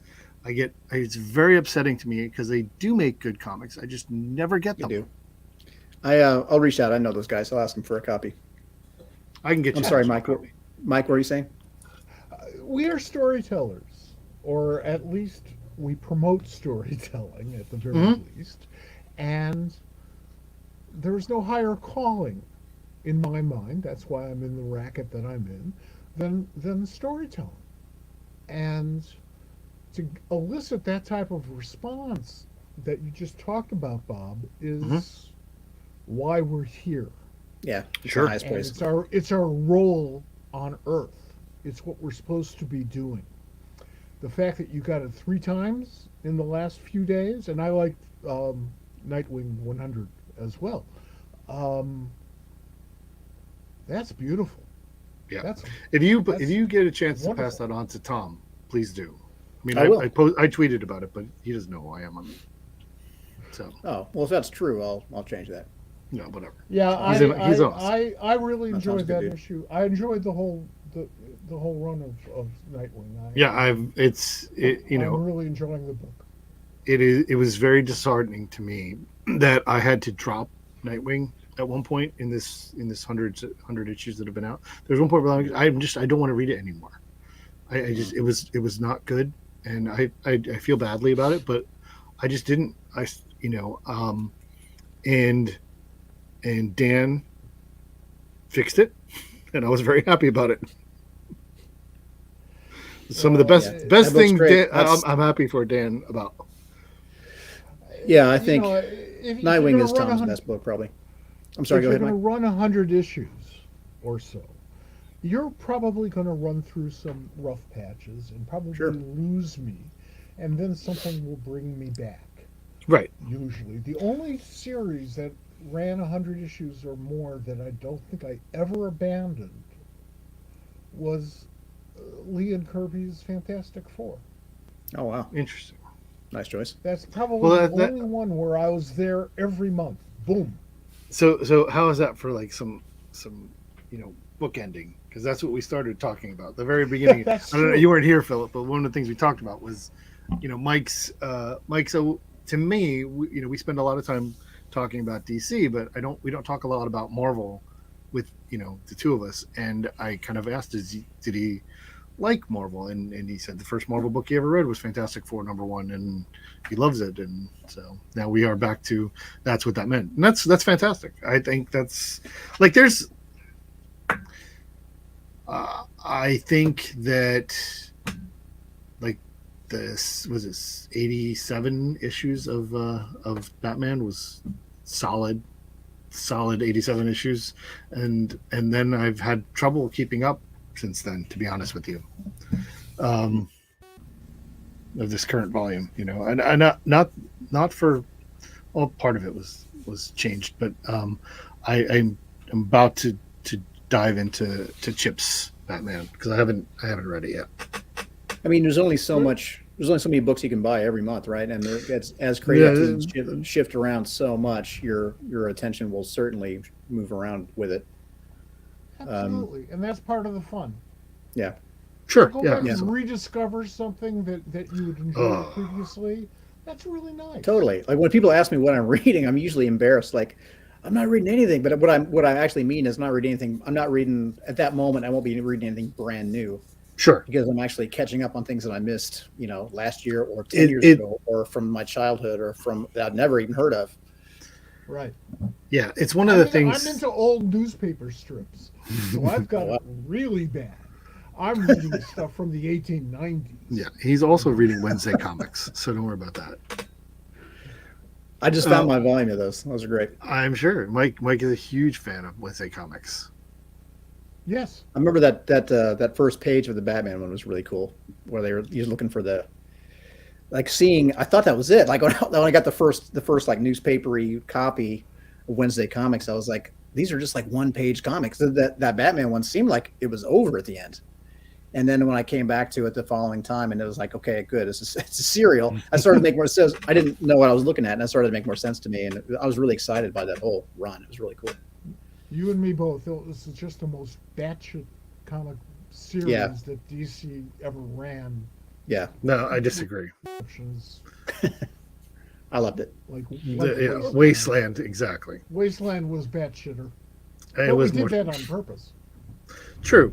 It's and it's funny because like when I talk to creators, I've gotten to the point where I don't ask them what they're reading because I know how difficult it is for you to be working and creating, and the amount of stuff that you do need to read to do your job. Like that's a huge factor. Like the most stuff I read is research kind of, or just keeping up with stuff.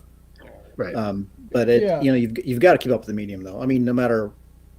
I just kind of multitask. I know there's no such thing as multitasking really, but I mean, you can do it if you're like on an exercise bike, or if you're doing some mindless task, you can read hard while you're doing it sometimes, or listen to I never read prose anymore with my eyeballs. Like if now, like whenever I'm reading prose, it's audio to it.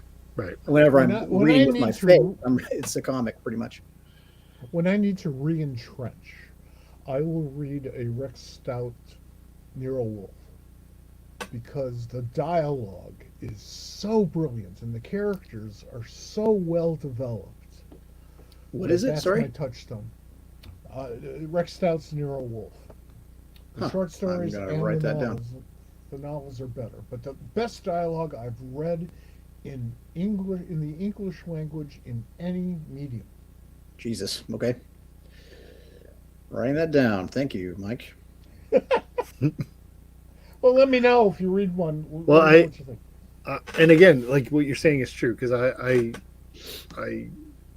give crap to my artist friends. Like they're like, oh well, I've caught up on watching all this or doing that and I'm like, when I am writing for Pop Culture Squad or doing things, I can't consume so many things because I'm writing.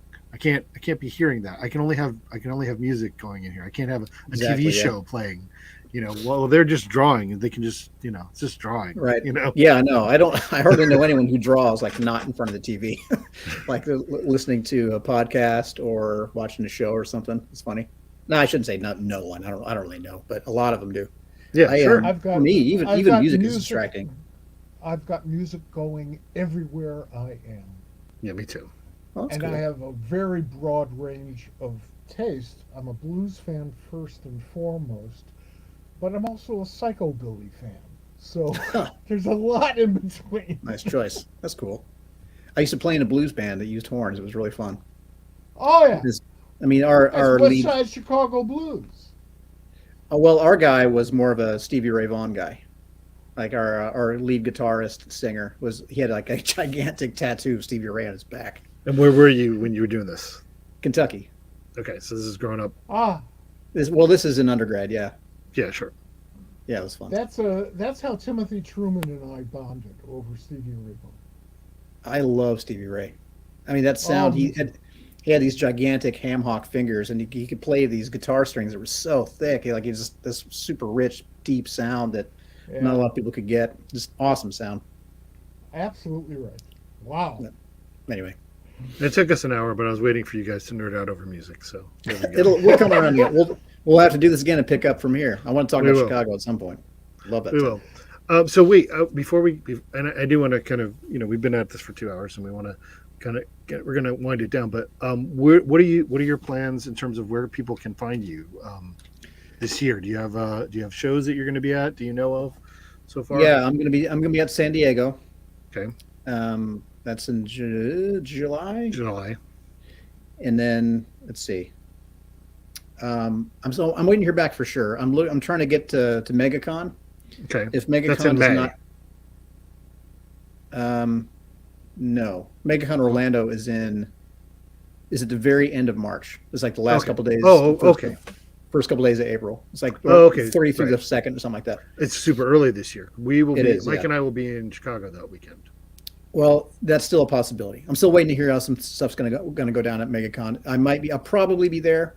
I think that's where I'll be the most use to my publishers. But if not there, then Chicago for sure. Okay. Let's see. That's all I know for sure. I'm still waiting to hear about the dates for my fall tour for my Army gig. Mhm. But I'll probably be at Baltimore and New York. Okay. And if I can get to Heroes Con, I will. But for sure, San Diego and either C2E2 or MegaCon. Cool. So good. Well, I hope to see you guys at in the Chicago. very least, let's get together in Baltimore if you make that show. I'd love that. If you make that show, we will introduce. Let's get together. If you Baltimore do make should work. Baltimore, we will introduce you to Timothy Truman, and you can. Yeah, that'd be awesome. I'd love that. Oh yeah, we're doing well, Tim hasn't committed yet, but we're doing a 40th anniversary of First Comics at Baltimore this year. Oh, that's awesome. I would love to be there for that. Yeah, Which- that's Yeah, gonna be a lot of I'll- fun. The only way I Which is wouldn't be where there we is did if the the Army's got 30th. me traveling. What's that, Mike? Yeah, I said we did Baltimore for our 30th. Oh, So cool. That's a great show. We'll see who gets to show up at the 50th. All of you, none of you are allowed to not show up. I Exactly. hope so, but we're getting a little long in the It's fine. Nah, we'll all be there. We'll figure it out. We'll keep you Gentlemen, going. This is great. It Thank was you so much, such Phillip, for joining. Yeah, it's huge honor. Thank you guys so much for having me on here. Always listening to you both. And Yep. yeah, look forward to the next time, I hope. We will. We'll do it again. Terrific. Thanks so much. All right, guys, take care. Terrific. Thanks. All right. All right, So old timer. I think this was successful. I think we finally got your microphone issues solved, and that's awesome. So we're gonna. Hopefully, I'll remember it for next time. That sounds good. Remember the So settings. we're gonna do this semi regularly. We might pop another one in this month if we can work it out. We I'm will. We will. Mike and I will be at C2E2 for some portion of it, if not all, hopefully all. We'll also be at Ithacon this year, and I think we're going to be together at CradleCon if that works out, and that's kind of our first half of the year in terms of cons, I think. And everyone stay tuned to popculturesquad.com. We have Brainiac on Banjo pretty much every Monday, I think, so far, and we got tons of reviews and other opinion pieces. And tomorrow will be with further ado from Ed Cato, who I think is probably going to come on our next episode that we do of this. We'll get Ed to come on and talk about some cool stuff. I know he was watching for a while, and it'll be good to go. Thanks, Mike. All right. Thank you, Bob. I had a great time. I'm glad you did. We'll do it again soon. All right.